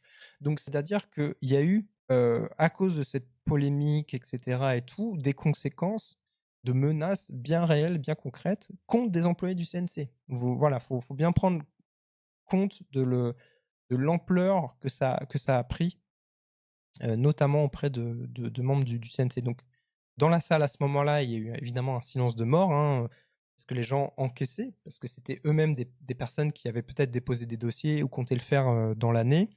Les équipes de Frames, eux, ils avaient été avertis quelques jours avant. Les vidéastes qui ont pris la parole à ce moment-là, bah, ils ont apporté leur soutien, mais très vite, il y en a qui ont dit qu'ils estimaient que c'était pas la suspension du fonds temporaire, en tout cas, qui allait arrêter le harcèlement, qui allait régler le problème de fond. Il y en a d'autres qui ont estimé que c'était une victoire pour l'extrême droite. Voilà. Moi, j'ai posé à ce moment-là justement une question sur le retour, une date de retour de la commission.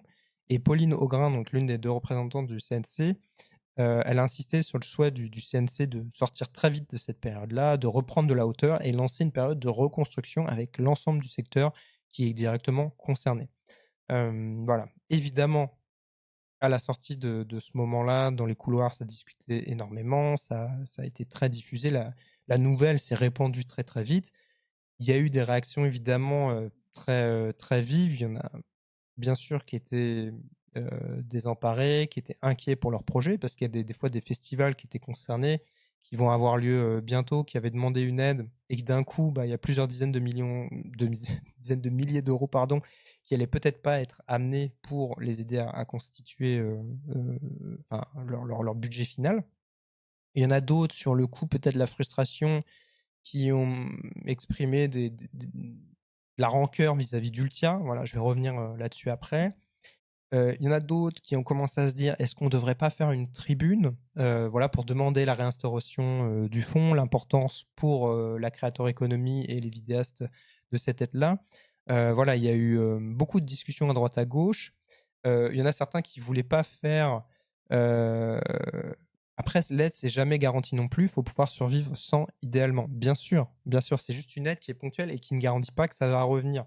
Mais il y en a certains, factuellement, et tu le sais, que ils comptent beaucoup là-dessus. Parce qu'en plus, il y a un truc où, à partir du moment où tu te développes et tu passes un step en termes de production, bah, des fois, bah, tu vas engager des gens en CDI, par exemple. Et c'est-à-dire qu'il faut que tu maintiennes ce degré-là de production, de budget, de revenus, pour pouvoir continuer à payer tes équipes. Et donc, ça devient une pression. Et donc, en fait, si tu commences à avoir du budget en plus, c'est très dur, quand tu rentres dans cette mécanique-là, de revenir en arrière. Ça, c'est assez difficile.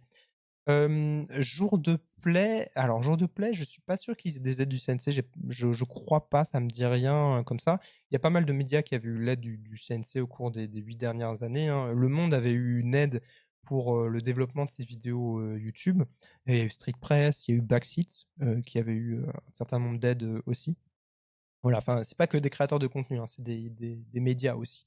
Et donc voilà, donc l'idée de la tribune, chez les créateurs de contenu, il y en a qui voulaient pas parce qu'ils avaient peur que ça fasse un petit peu, de passer pour des gens qui se plaignent, notamment parce que, je sais pas si vous vous rappelez, mais au moment de la réforme de la retraite, enfin des retraites, et qu'il y avait eu des manifestations, etc., il y avait une tribune qui avait été signé, mais en fait pas vraiment signé par pas mal de créateurs de contenu dans le JDD, et ça avait amené toute une polémique où on avait l'impression que les influenceurs se plaignaient au moment même où les gens défilaient dans la rue pour défendre leurs droits vis-à-vis des retraites. Donc voilà, donc l'idée de la tribune, ça plaisait pas forcément de base à tout le monde au début, mais très vite, il y a voilà, des créateurs de contenu qui décident de faire une AG. Ils commencent à s'organiser, et le samedi, il y a eu un comité du 11 avril qui s'est mis en place à huis clos. Il y avait entre 100 et 150 personnes du milieu. Alors moi, j'étais plus au Frame, j'étais rentré à Paris, mais on m'a raconté un petit peu les éléments de la discussion. Je sais pas comment ça se passe côté créateur, mais côté création JV, on a une condition comme quoi une aide de CNC ne peut pas financer plus de 50% d'un projet. Oui, c'est la même chose. Ils peuvent pas, ils apportent 50%, etc. On pourrait rentrer dans le détail, mais il y a plein de types d'aides différentes. Tu as aussi t'as eu des aides à la chaîne, tu as eu des aides au lancement, enfin, t'as plein de trucs. Tu as une aide pour les événements physiques aussi, tu vois. Bref, c'est assez varié, mais effectivement, il y a ce truc de le CNC ne peut pas apporter tout. Mais tu peux, dans ton budget, comptabiliser comme part du budget aussi les caméras que tu as, etc. Parce que c'est de l'apport en production, comme on dit. Donc il y a c'est plein de détails comptables, mais il y a une vidéo de Marie Camier Théron, Marie Kigai sur YouTube, qui a très bien expliqué comment fonctionnait la nouvelle version du fond CNC. Si vous êtes intéressé, voilà, c'est sur sa chaîne. Je reviens au comité du 11 avril, donc qui a eu lieu le 11 avril, avec pas mal de créateurs de contenu qui étaient au Frames. Donc évidemment, ils ont rappelé leur volonté de soutenir Ultia, de ne pas la blâmer pour ce qui arrive, parce que voilà, certains pouvaient avoir eu des propos vis-à-vis d'elle qui n'étaient pas forcément très positifs, et donc ils ont voulu réinsister là-dessus sur le fait que voilà, en gros, pour eux, elle a servi de bouc émissaire. Ils veulent se montrer solidaires du CNC, mais il y en a aussi beaucoup qui ne comprenaient pas pourquoi le CNC avait, entre guillemets, cédé aussi vite. Voilà, peut-être que voilà, le contexte de pression avec l'extrême droite, etc., ça a joué. Mais voilà, il y a aussi ces menaces envoyées aux employés du CNC qui ont forcément impacté leur décision. Il y a eu besoin, donc pour les créateurs de contenu, de faire comprendre que c'est le système global de la culture qui est attaqué, et le besoin de le protéger, ce type de financement de la culture. Ils ont partagé aussi leur crainte de faire une tribune qui serait reçue comme celle dont je vous parlais juste avant.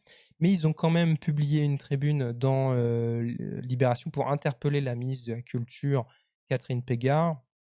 Et en gros, ils disent que voilà, dans une période particulièrement touchée par la désinformation, les deepfakes, les dérives de l'intelligence artificielle et les ingérences étrangères, il nous semble essentiel de protéger une création Internet française libre, souveraine et indépendante.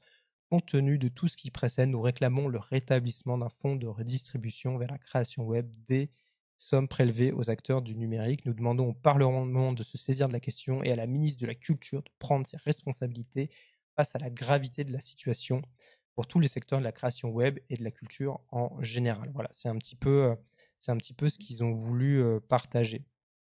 Tu apprends le nom de la nouvelle ministre de la Culture. Oui, c'est vrai qu'elle est arrivée dans le, dans le sillage de Rachida Dati, des municipales, et elle est arrivée assez discrètement. Je voulais finir un petit peu sur ce sujet-là aussi en disant plusieurs choses. Donc déjà, c'est que le patron du CNC a repris la parole, il a fait un courrier général, public, pour réadresser le sujet, et pas forcément pour donner beaucoup de nouveaux éléments. Il a dit: J'entends le besoin de visibilité sur la suite. Je suis le premier désireux de savoir quand les conditions de sérénité seront à nouveau réunies pour pouvoir reprendre ce travail. » Mais voilà, on n'a pas plus d'éléments. Donc Cinemax, tu demandais un petit peu si on a des nouvelles. Aux dernières nouvelles, on n'a pas de nouvelles. Voilà, pour le coup.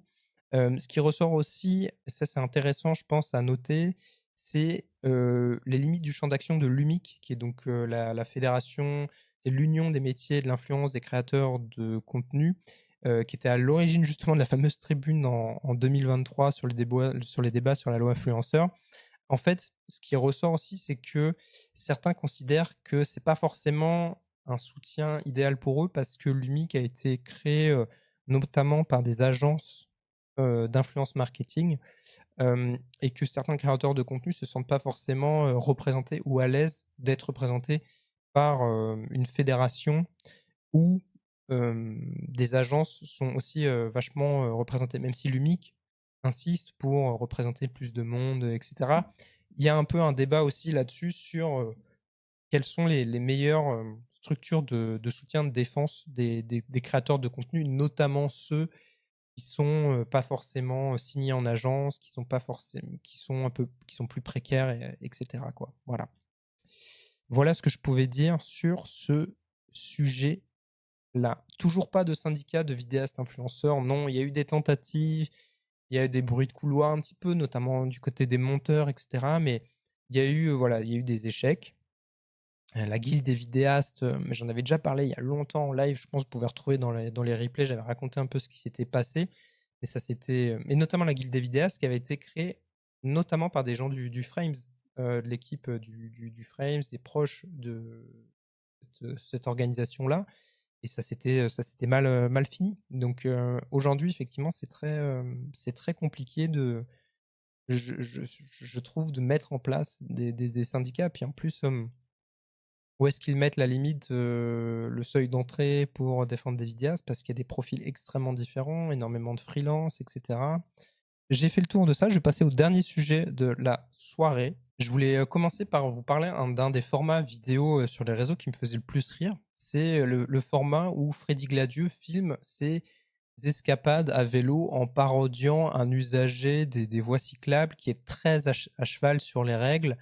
Voilà, où il parodie vraiment cette figure du cycliste à Paris. Je vous en mets un petit extrait si vous connaissez pas, mais je pense que vous connaissez déjà un petit peu ce type de vidéo parce que ça marche extrêmement bien sur son compte. Attention, attention là! Attention là! Attention! Hé! Oui, bah. Moi aussi je peux appuyer là-dessus. Monsieur, arrêtez. C'est toujours. À chaque fois les 4 roues, les 6 roues, si vous étiez tous à vélo, ce serait beaucoup plus simple. Si vous étiez tous à vélo, ce serait beaucoup plus simple. Qu'est-ce que tu parles, toi? Je sais pas, je dis ça comme ça. Je parle gentil. Si vous avez un vélo, ce serait plus simple. Mais je veux pas que vous bagarriez, moi.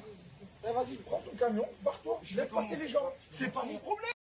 Voilà, donc ça c'est juste un extrait et en fait il se montre, il filme dans la rue ses interactions avec des gens, etc. Et là j'ai fait un arrêt sur image qui en fait est un peu important parce que ça va me permettre de parler du sujet du jour, les lunettes qu'il porte. Il porte des Meta Ray-Ban. On le voit dans une vidéo, il avait participé à une vidéo de Squeezie et on le voit je vous montre l'image, les personnes qui écoutent en podcast verront pas, mais on le voit porter des Meta Ray-Ban qui lui permettent en fait de filmer sans avoir à tenir la caméra, etc. C'est assez pratique et c'est plutôt des vidéos de très bonne qualité hein, pour le coup.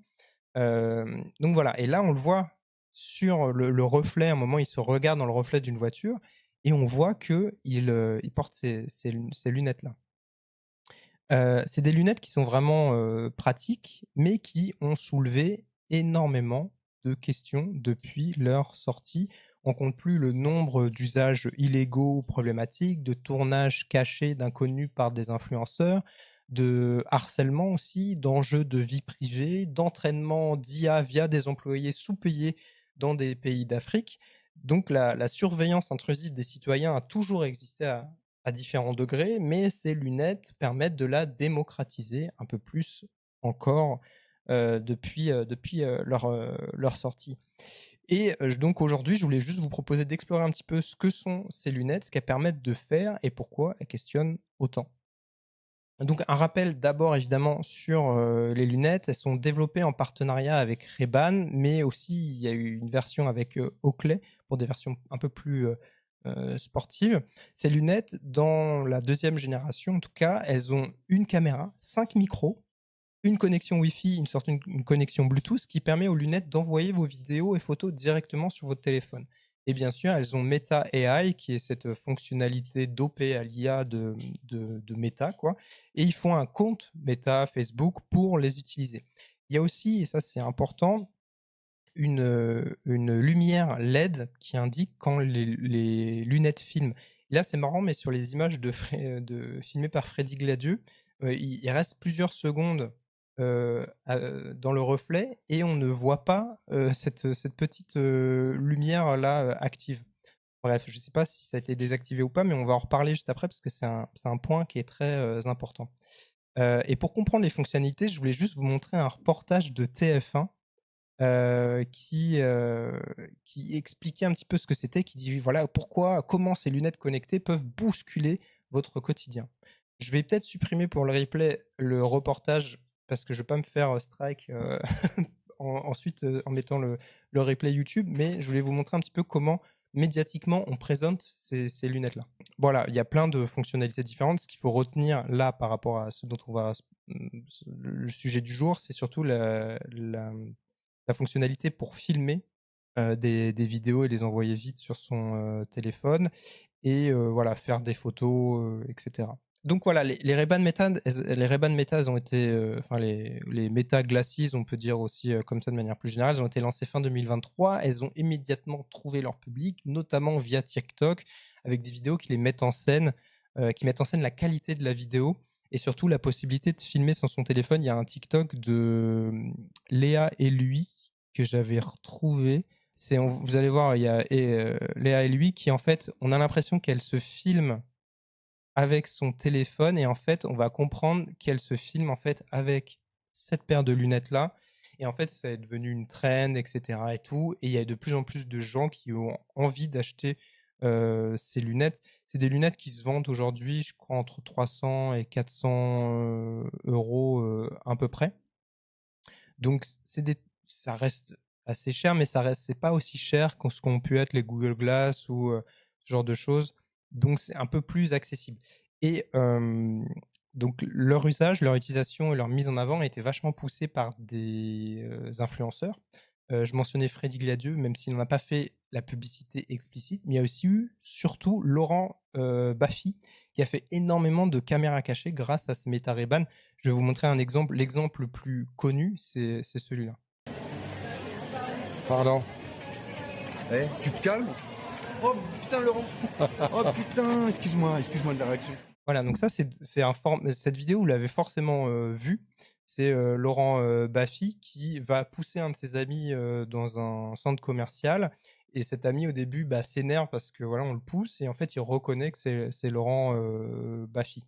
Et donc ça, ce format-là, il a été réutilisé même à l'étranger et tout. C'est devenu une trend. Et Laurent Baffy, en fait, je vais vous montrer, mais il filme avec ses lunettes. Excusez-moi, monsieur, quel est l'intérêt? On peut se parler une seconde? Oui, on peut se parler, oui. Merci. Mais soyez pas sur la défense. Non, parce que vous alliez courir, je ne vous agresse pas du tout, monsieur. Je voudrais juste comprendre. Et voilà, vous voyez là, en fait, il est aussi filmé par une autre caméra, mais il porte des lunettes et en fait, ça lui permet de faire ses caméras, de faire ses échanges avec les gens, etc. Et voilà, il fait des petites blagues, des trucs, des machins. Et ce qui était assez intéressant, c'est aussi des fois, on l'entend dire aux gens, ah, c'est pour Instagram, je vais le mettre sur Instagram si c'est OK, enfin, etc. En tout cas, de checker un petit peu une forme d'autorisation. Donc là, je vous parle de 2 exemples un petit peu en France, mais je vous parle même pas des innombrables créateurs de contenu, notamment aux États-Unis, qui s'en sont emparés pour filmer des pranks ou des vlogs. Je me souviens aussi qu'en France, j'avais vu des stories de OK Charlotte qui avaient été invités par Meta pour les tester, faire quelques stories avec ou tester les fonctions de traduction. Il y a plus de 7 millions de paires qui ont été vendues depuis et les gens font des usages très différents. Parmi les usages, on va dire, positifs, si on doit en lister, je pense effectivement la création de contenu, voilà, filmer des vlogs de voyage, c'est vrai que ça peut être intéressant, pratique. Je crois avoir vu des reportages télé aussi filmés en partie avec ces lunettes-là. On peut le dire que ça peut aider à filmer lors de manifestations. Par exemple, servir d'élément de preuve en cas de violence policière. C'est vraiment un exemple parmi d'autres, mais on peut se dire que ça peut aider aussi à ça. Il y a aussi une ambition vis-à-vis des personnes ayant une déficience visuelle que ces lunettes pourraient potentiellement aider. C'est en tout cas quelque chose qui est mis en avant par Meta. Bon, maintenant qu'on a vu les apports positifs, on va se pencher un peu plus sur le négatif. Et voilà, sans surprise, la liste, elle est assez longue. En 2024, déjà, il y a eu des... Elena Situation les avait utilisés pendant les vlogs d'août de l'année dernière. J'avais oublié ça, j'avais même pas remarqué, je crois. En 2024, déjà, il y a des étudiants de Harvard qui ont montré qu'avec ces lunettes, et l'aide d'une IA, des logiciels qu'ils ont bidouillés, ils pouvaient mettre en place un système de reconnaissance faciale des gens qu'ils croisent, retrouver leur nom, parfois leur adresse. Ça avait pas mal fait parler dans les médias, même si leur outil, évidemment, il était pas, il était loin d'avoir 100% de réussite, hein. Je pense que l'effet médiatique a pris un peu le dessus sur la réalité de la prouesse qu'ils ont réussi à mettre en place. Néanmoins, ça a montré un usage possible, un détournement possible de l'usage de ces lunettes. Et retenez bien ça, parce qu'on va en reparler un petit peu après. La française Amy Plante aussi, elle avait réalisé un test similaire en vidéo avec des résultats d'à peu près de 25% de réussite. Mais voilà, surtout une ambition de montrer ce qui pouvait être fait avec ce type d'outils. Un autre usage qui a créé énormément de problèmes, les fameuses caméras cachées et les expériences sociales, hein, je mets des guillemets, on provoque des situations de malaise avec des gens dans la rue, on va tenir des propos misogynes ou racistes face à des femmes ou des personnes racisées, on laisse tomber une liasse de billets et on guette les réactions de la personne à côté pour vérifier son honnêteté. Voilà, les réseaux sociaux sont vraiment envahis par ce type de vidéos. Salut Storksys, merci beaucoup. J'ai aussi vu il y a quelques mois le témoignage d'une employée de chez Sephora qui raconte une vraie détresse pour elle et ses collègues, notamment ses collègues queer ou racisés. Et je voulais vous montrer ce qu'elle disait. Ce qui se passe en fait, c'est que je vois de plus en plus de TikTok de personnes, de mecs harceleurs, on va le dire clairement, qui filment des personnes notamment qui travaillent dans des Sephora à leur insu. Pourquoi? Parce que généralement les personnes qui travaillent dans les magasins Sephora, c'est des personnes vulnérables, donc ça va être des femmes racisées et des personnes queer homosexuelles. Donc elles se font filmer, tourner en ridicule. Par exemple, là, la dernière vidéo que j'ai vue ce matin même, et vraiment je me suis dit, ça y est, je vais prendre ma caméra et je vais poster, je vais en parler. C'est un homme queer qui se fait filmer en mode ouais, coucou, j'aimerais un parfum un peu bestial, etc.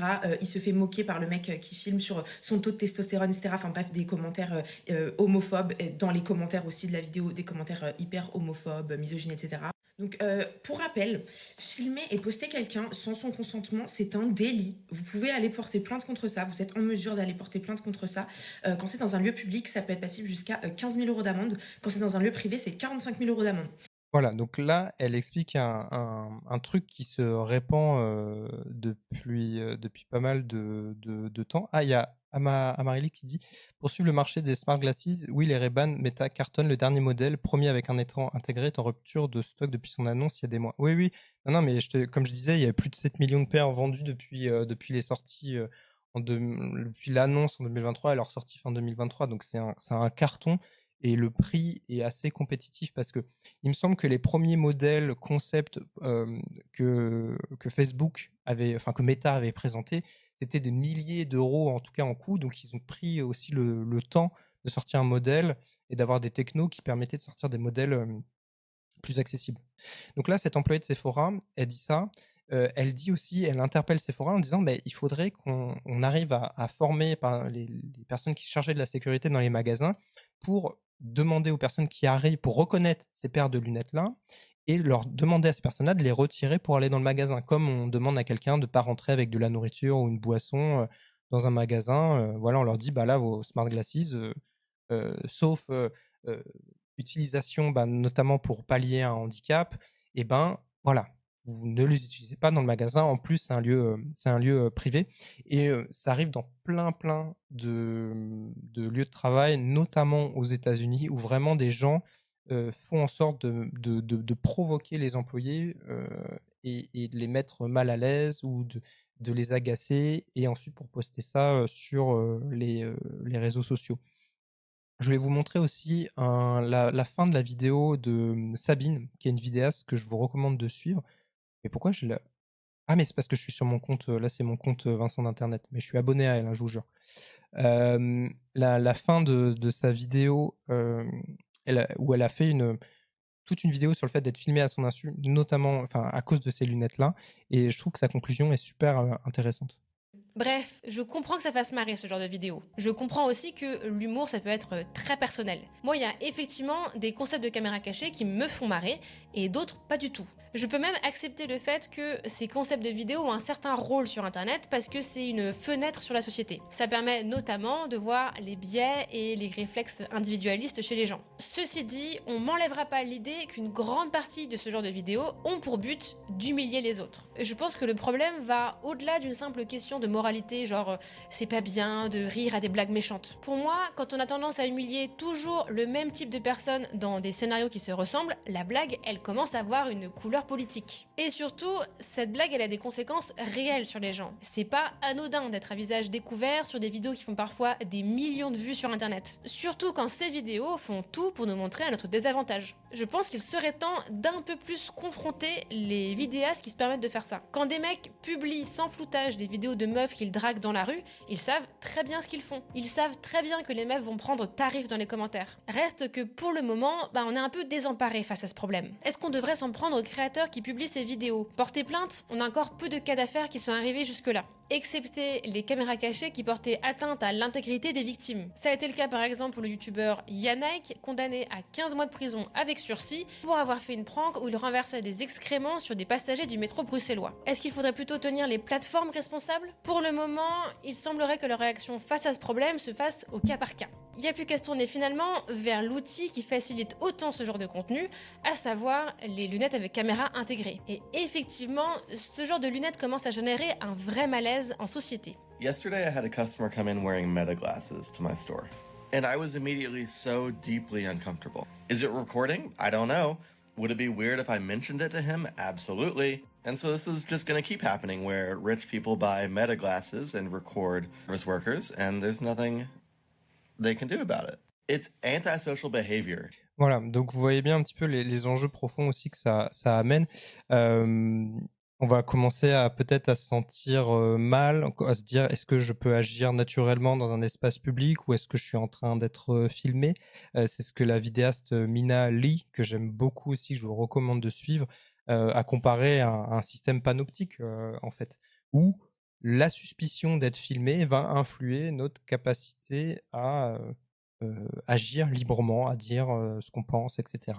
Amarelite dit « On m'a déjà demandé de les retirer une fois à une soirée et j'ai évidemment dit que je pouvais pas, je suis bigleux, mais j'ai une petite gommette que je mets sur la caméra. » Voilà, effectivement, donc ça c'est peut-être une nuance à apporter par rapport au côté, genre demander à des personnes, comme je disais, quand tu rentres dans un magasin, si quelqu'un a des Meta Glasses et que tu leur demandes de les retirer, mais que cette personne en a besoin d'un point de vue médical, effectivement là il y a une nuance, mais il faut aussi s'assurer que cette personne ne filme pas. Et là tu me donnes une bonne transition, c'est que aussi il y a un enjeu sur la capacité qu'on a à savoir si on est filmé ou pas. Par exemple, déjà il faut reconnaître ces lunettes-là, ce qui n'est pas donné à tout le monde, c'est-à-dire il faut faire la distinction entre des Ray-Ban classiques et des Ray-Ban qui ont des caméras. Non, les caméras sont nécessaires d'un point de vue médical, ça dépend. Une personne qui est en déficience visuelle, ça peut être très utile pour elle. Une personne, surtout s'il y a des corrections ajoutées à ces lunettes. Voilà, ça dépend. Après, effectivement, cette personne-là peut avoir des lunettes plus classiques. Mais en fait, ça reste, il y a de la nuance, comme dans tout, il y a de la nuance. Mais ce que je veux dire, c'est que, en gros, il y a un enjeu sur le fait que, pour moi, il y a un vrai truc sur la petite lampe LED qui s'allume normalement et qui clignote pour indiquer que ça filme. Meta dit que cacher la LED empêche de déclencher la vidéo, mais il faut savoir qu'il y a des tutos qui existent pour casser la LED pour garantir sa discrétion. Et je sais qu'un vidéaste l'a fait notamment pour ses lunettes. Il faut savoir aussi que supprimer la lumière bleue, c'est presque devenu un métier. Il y a en tout cas une vraie demande et certains bidouilleurs, on va dire, en ont fait un service comme un autre, notamment en France, pour des policiers. Voici ce que l'un d'entre eux disait chez Micode il n'y a pas longtemps. Et t'as Ray-Ban, je crois. Bien sûr. Qui est un truc que tu modifies, y compris pour les forces de l'ordre. Est-ce que tu peux nous expliquer pourquoi ça par exemple, ça les intéresse, tu vois? Alors, typiquement, ils ont les moyens techniques de faire les choses, c'est plutôt le temps qui manque. J'ai travaillé donc pour plusieurs sociétés où je faisais justement un peu de bidouille, de bricolage, et c'était des demandes à la base plus pour le côté média, comme vous. Et en fait, après, une personne connaissait une autre personne dans les forces de l'ordre et lui a montré, aussi des enquêteurs. Ils ont dit, mais nous, c'est ce qu'il nous faut, c'est génial. On utilise depuis longtemps des Meta-Ray-Ban. Ah, c'est vrai, ils utilisaient déjà des Meta-Ray-Ban. Pourquoi ça les intéresse? Capturer de la preuve surtout, pour les enquêteurs par exemple. Un détective, clairement, il doit parfois rester tout ce qui est en filature ou en poste pour récupérer de la preuve. Et pareil, ça permet énormément de choses. Les forces de l'ordre s'en servent pour, par exemple, de l'entraînement au tir. Imaginons que j'ai mes lunettes, que je suis en direct et derrière j'ai un moniteur, même qui est à l'autre bout du monde.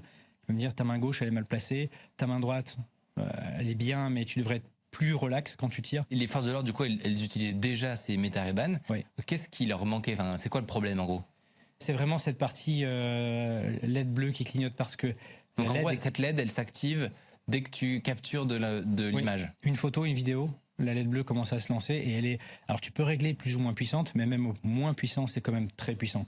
Et imaginons que tu es dans un endroit, même en hiver, c'est quand même très visible à l'œil nu.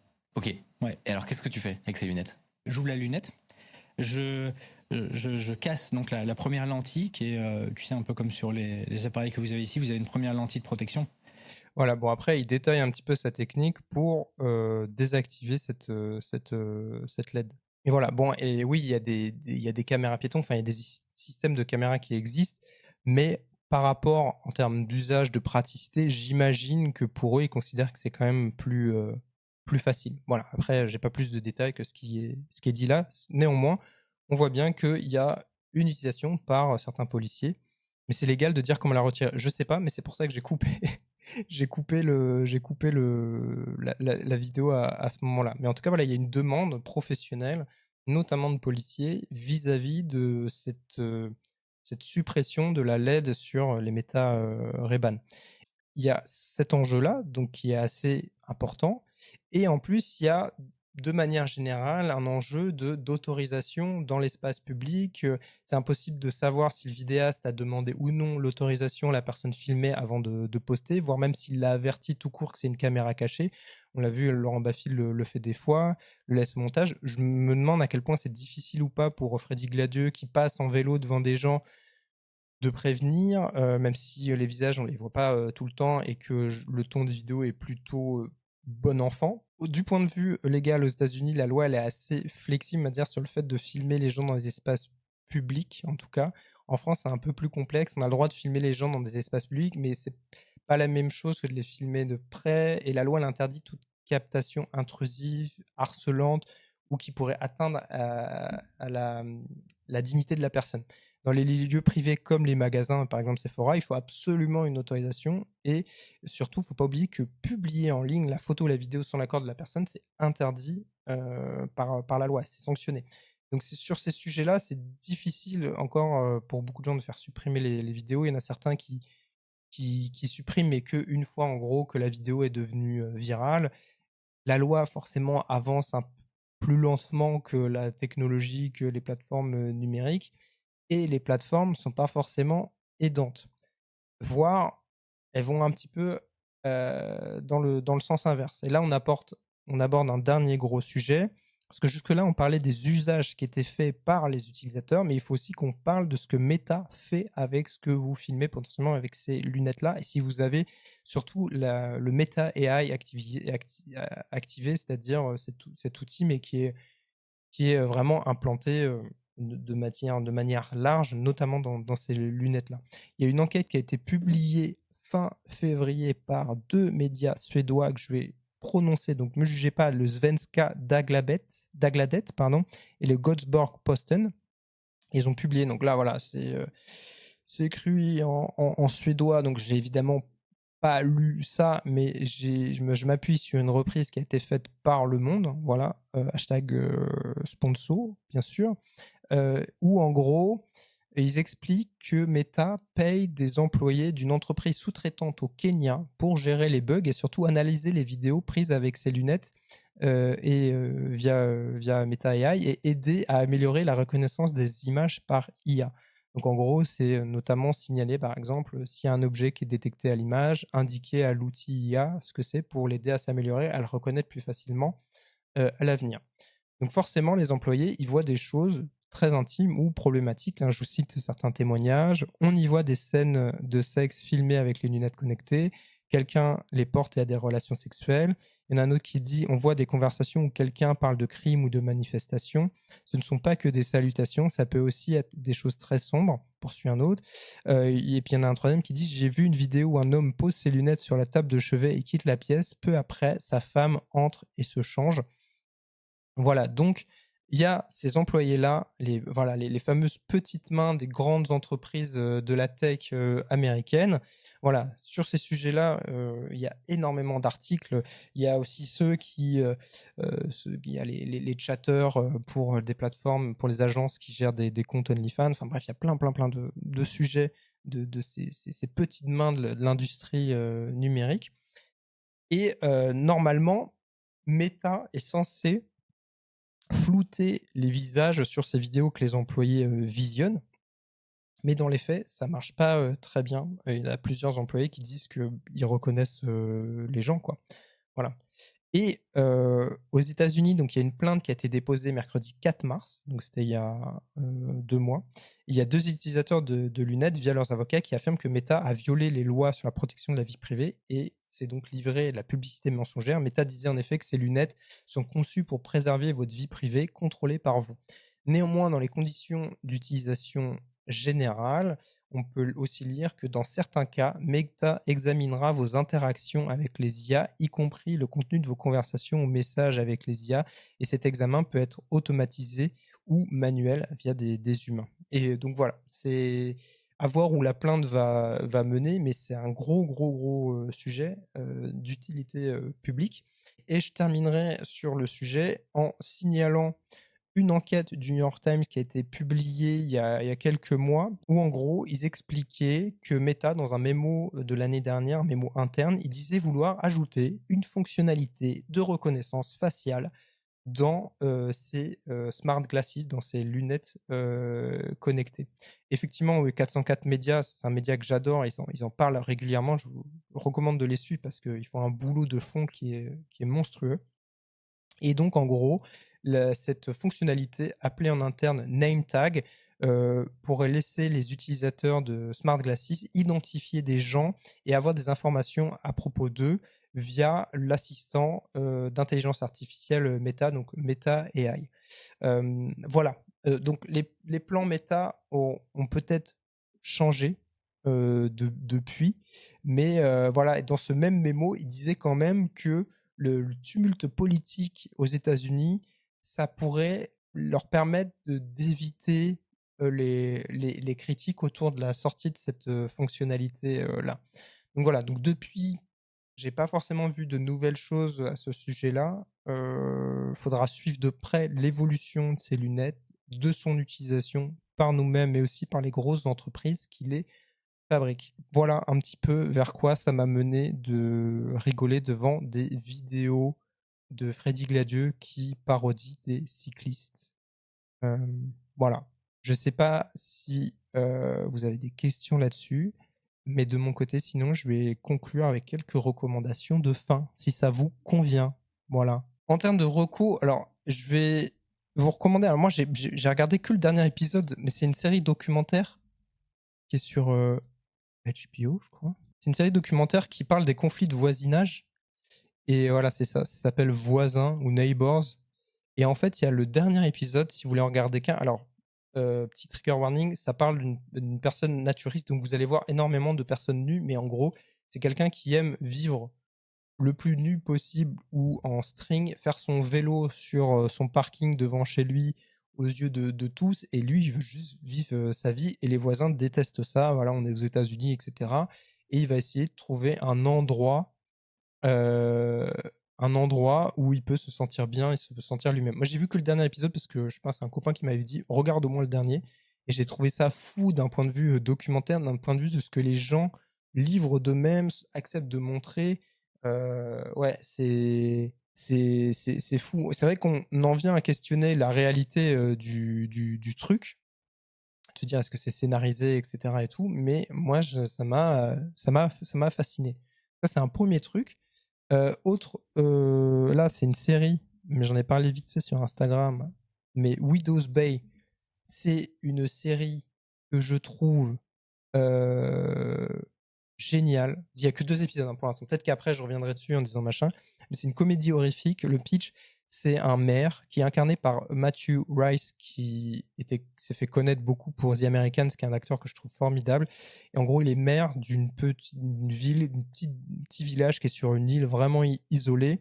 Il veut faire venir les touristes, il veut transformer cette île en havre, enfin en lieu de visite touristique, voilà, vraiment, et faire revivre un peu le village. Sauf que cette ville, elle est réputée pour être hantée, maudite, etc. Et les villageois sont tous convaincus que l'île est hantée, quoi. Et lui, il veut essayer de se battre contre ça. Donc c'est vraiment une comédie horrifique. Je vais rajouter juste 2 choses pour vous convaincre de regarder. C'est créé par Katie Dippold, qui était scénariste de Parks and Rec, qui est pour moi la meilleure série humoristique ever, devant The Office. Et c'est réalisé par Hiro Murai. Hiro Murai, il a notamment bossé et réalisé, co-réalisé la série Atlanta avec de Donald Glover, qui était une série que j'avais adorée. Et on retrouve vraiment des accents, d'étrangeté. Un exemple tout bête, mais il y a un truc que je trouve génial. Il y a une vanne à un moment. Je vais vous dire 2 vannes. À un moment, il regarde un calendrier. Il passe les pages d'un calendrier. C'est un calendrier avec un thème de loup. Et c'est que des photos de loups, etc. Et à un moment, il arrive sur le mois de juillet. Et c'est juste une photo d'un accident routier. Et il se dit, mais c'est quoi? Et c'est que des petits trucs d'étrangeté comme ça, qui sont pas vraiment adressés, mais qui donnent une profondeur à la série qui est géniale. Il y a un autre truc, il est dans une auberge, une vieille auberge, et il regarde les jeux de société qui traînent, des vieux jeux de société. Et il y en a un, ça s'appelle Teeth, donc dents, avec un petit dessin de quenotte mignonne, souriante. Il ouvre la boîte, et dedans, c'est juste une tenaille. Voilà, une pince. Et je trouve ça hilarant, parce qu'en fait, c'est jamais expliqué, il n'y a pas besoin de l'expliquer, et je trouve ça trop drôle, en fait. Bref, ça fait partie de gags comme ça, dans un cadre de comédie horrifique, donc ça reste un petit peu une ambiance inquiétante, etc., même si c'est pas terrifiant. Et franchement, j'adore, j'ai trop hâte de la suite. Voilà. Je vous recommande de suivre une chaîne de quelqu'un que je suivais déjà, mais que j'ai rencontré au Frames Festival. C'est la chaîne de Fashion Quiche. Voilà, elle connaît très bien le milieu de la mode, elle bosse dans le milieu de la mode, mais elle en parle de manière philosophique, politique et tout. Trop cool, trop intéressant. Je vous mets le lien tout de suite et je vous conseille d'aller la suivre. Voilà, une de ses dernières vidéos, c'était pourquoi les femmes s'habillent comme des ados. Évidemment, elle va déconstruire un petit peu tout ça et tenir un propos qui est vraiment intéressant. Je vous conseille le documentaire Listers, qui est disponible sur YouTube. C'est 2 gars qui décident de faire a big year, c'est-à-dire passer l'année à essayer de prendre en photo le plus d'oiseaux possible aux États-Unis. C'est super bien filmé, c'est à la fois filmé un peu comme au caméscope des années 90, et en même temps il y a de très belles images d'oiseaux, et puis ils sont assez drôles, ils vont rencontrer d'autres fans de birding, comme on dit, des birders, et ça j'avais beaucoup aimé. Il y a ce livre de Legacy Russell qui s'appelle Black Meme, où elle revient sur les représentations des personnes noires en Amérique du Nord, enfin aux États-Unis et essentiellement, où elle parle à la fois de comment ces personnes-là, leur image, mais elle remonte très loin. Elle parle d'Emmett Till, elle parle du documentaire Paris is Burning, etc. Et comment l'image des Noirs est réutilisée dans les médias, d'abord dans la presse, mais aussi sur Internet derrière, comment on les dépossède de tout ça. Et enfin, franchement, c'est super intéressant. C'est en anglais, c'est pas toujours forcément évident comment dire, à lire, mais moi je trouve ça, j'ai trouvé ça vraiment génial, et puis ça permet de, comment dire, de mieux comprendre les représentations, tu vois. Et ça parle aussi notamment de digital blackface, le fait d'utiliser par exemple des gifs quand on est une personne blanche, par exemple, des gifs représentant des personnes noires, ce que ça dit, etc. et tout. Enfin bref, c'est un bon livre à voir si c'est des sujets qui vous intéressent, et je vous mets le lien vers le docu Listers juste dans le chat. Voilà, je finirai en parlant vite fait de Paddington the Musical. Si vous allez à Londres, n'hésitez surtout pas. Voilà, moi j'ai une peluche Paddington juste là. C'est un petit peu mon GOAT. Voilà. La comédie musicale, elle est géniale. Les acteurs et actrices qui incarnent Paddington sont top. C'est une personne qui est dans le costume et le masque, le visage et la voix est faite par quelqu'un en coulisses. C'est merveilleux. Les effets spéciaux, les décors et tout, c'est trop, trop, trop bien. Vraiment, voilà. Et dernière reco, le dernier numéro de Future, la revue Future, où il parle, voilà, il se demande qui a tué Internet. Et ça recoupe plein d'enjeux, plein de choses dont on parle lors de ces lives. Donc n'hésitez pas à l'acheter. Ça parle d'archivage du web, ça parle de bots, ça parle des iSlop, ça parle de neutralité du net, etc., d'agents conversationnels. Trop intéressant. Et il y a des ados qui témoignent aussi un petit peu de leur usage d'Internet, des réseaux sociaux. Et c'est assez marrant à lire. Voilà. Il y en a une qui cite le péril jeune. D'ailleurs, j'étais giga étonné. Je dis, mais quelle est cette personne qui a une culture de trentenaire. Mais voilà. Et voilà un petit peu pour mes recommandations. J'ai plus qu'à vous remercier d'avoir été là. De mon côté, donc j'ai une petite vidéo que je vais mettre sur Instagram. Faut que je fasse le montage en fait, mais j'espère pouvoir faire ça bientôt. Je bosse sur 2 sujets au monde, dont un sujet vidéo. J'ai trop hâte de vous en parler. Voilà. Et puis prochain live début juin. Faut que je vous redise la date exacte. Et d'ici là, ce sera compliqué parce que je vais aller me perdre dans les montagnes quelques temps. Voilà. Et puis, j'ai plus qu'à vous remercier. Merci d'avoir été là. J'espère que vous avez appris quelques trucs, vous avez trouvé ça intéressant. J'espère que j'ai pas laissé de côté trop de questions. Mais dans tous les cas, je reste joignable sur Instagram si vous avez des questions, si vous avez des choses que vous voulez me partager par rapport au sujet que je traite, si vous avez des infos, des tips ou quoi, n'hésitez pas. Et puis, je vous souhaite une bonne soirée. Prenez soin de vous. Et puis, je vous dis à très bientôt. Ciao!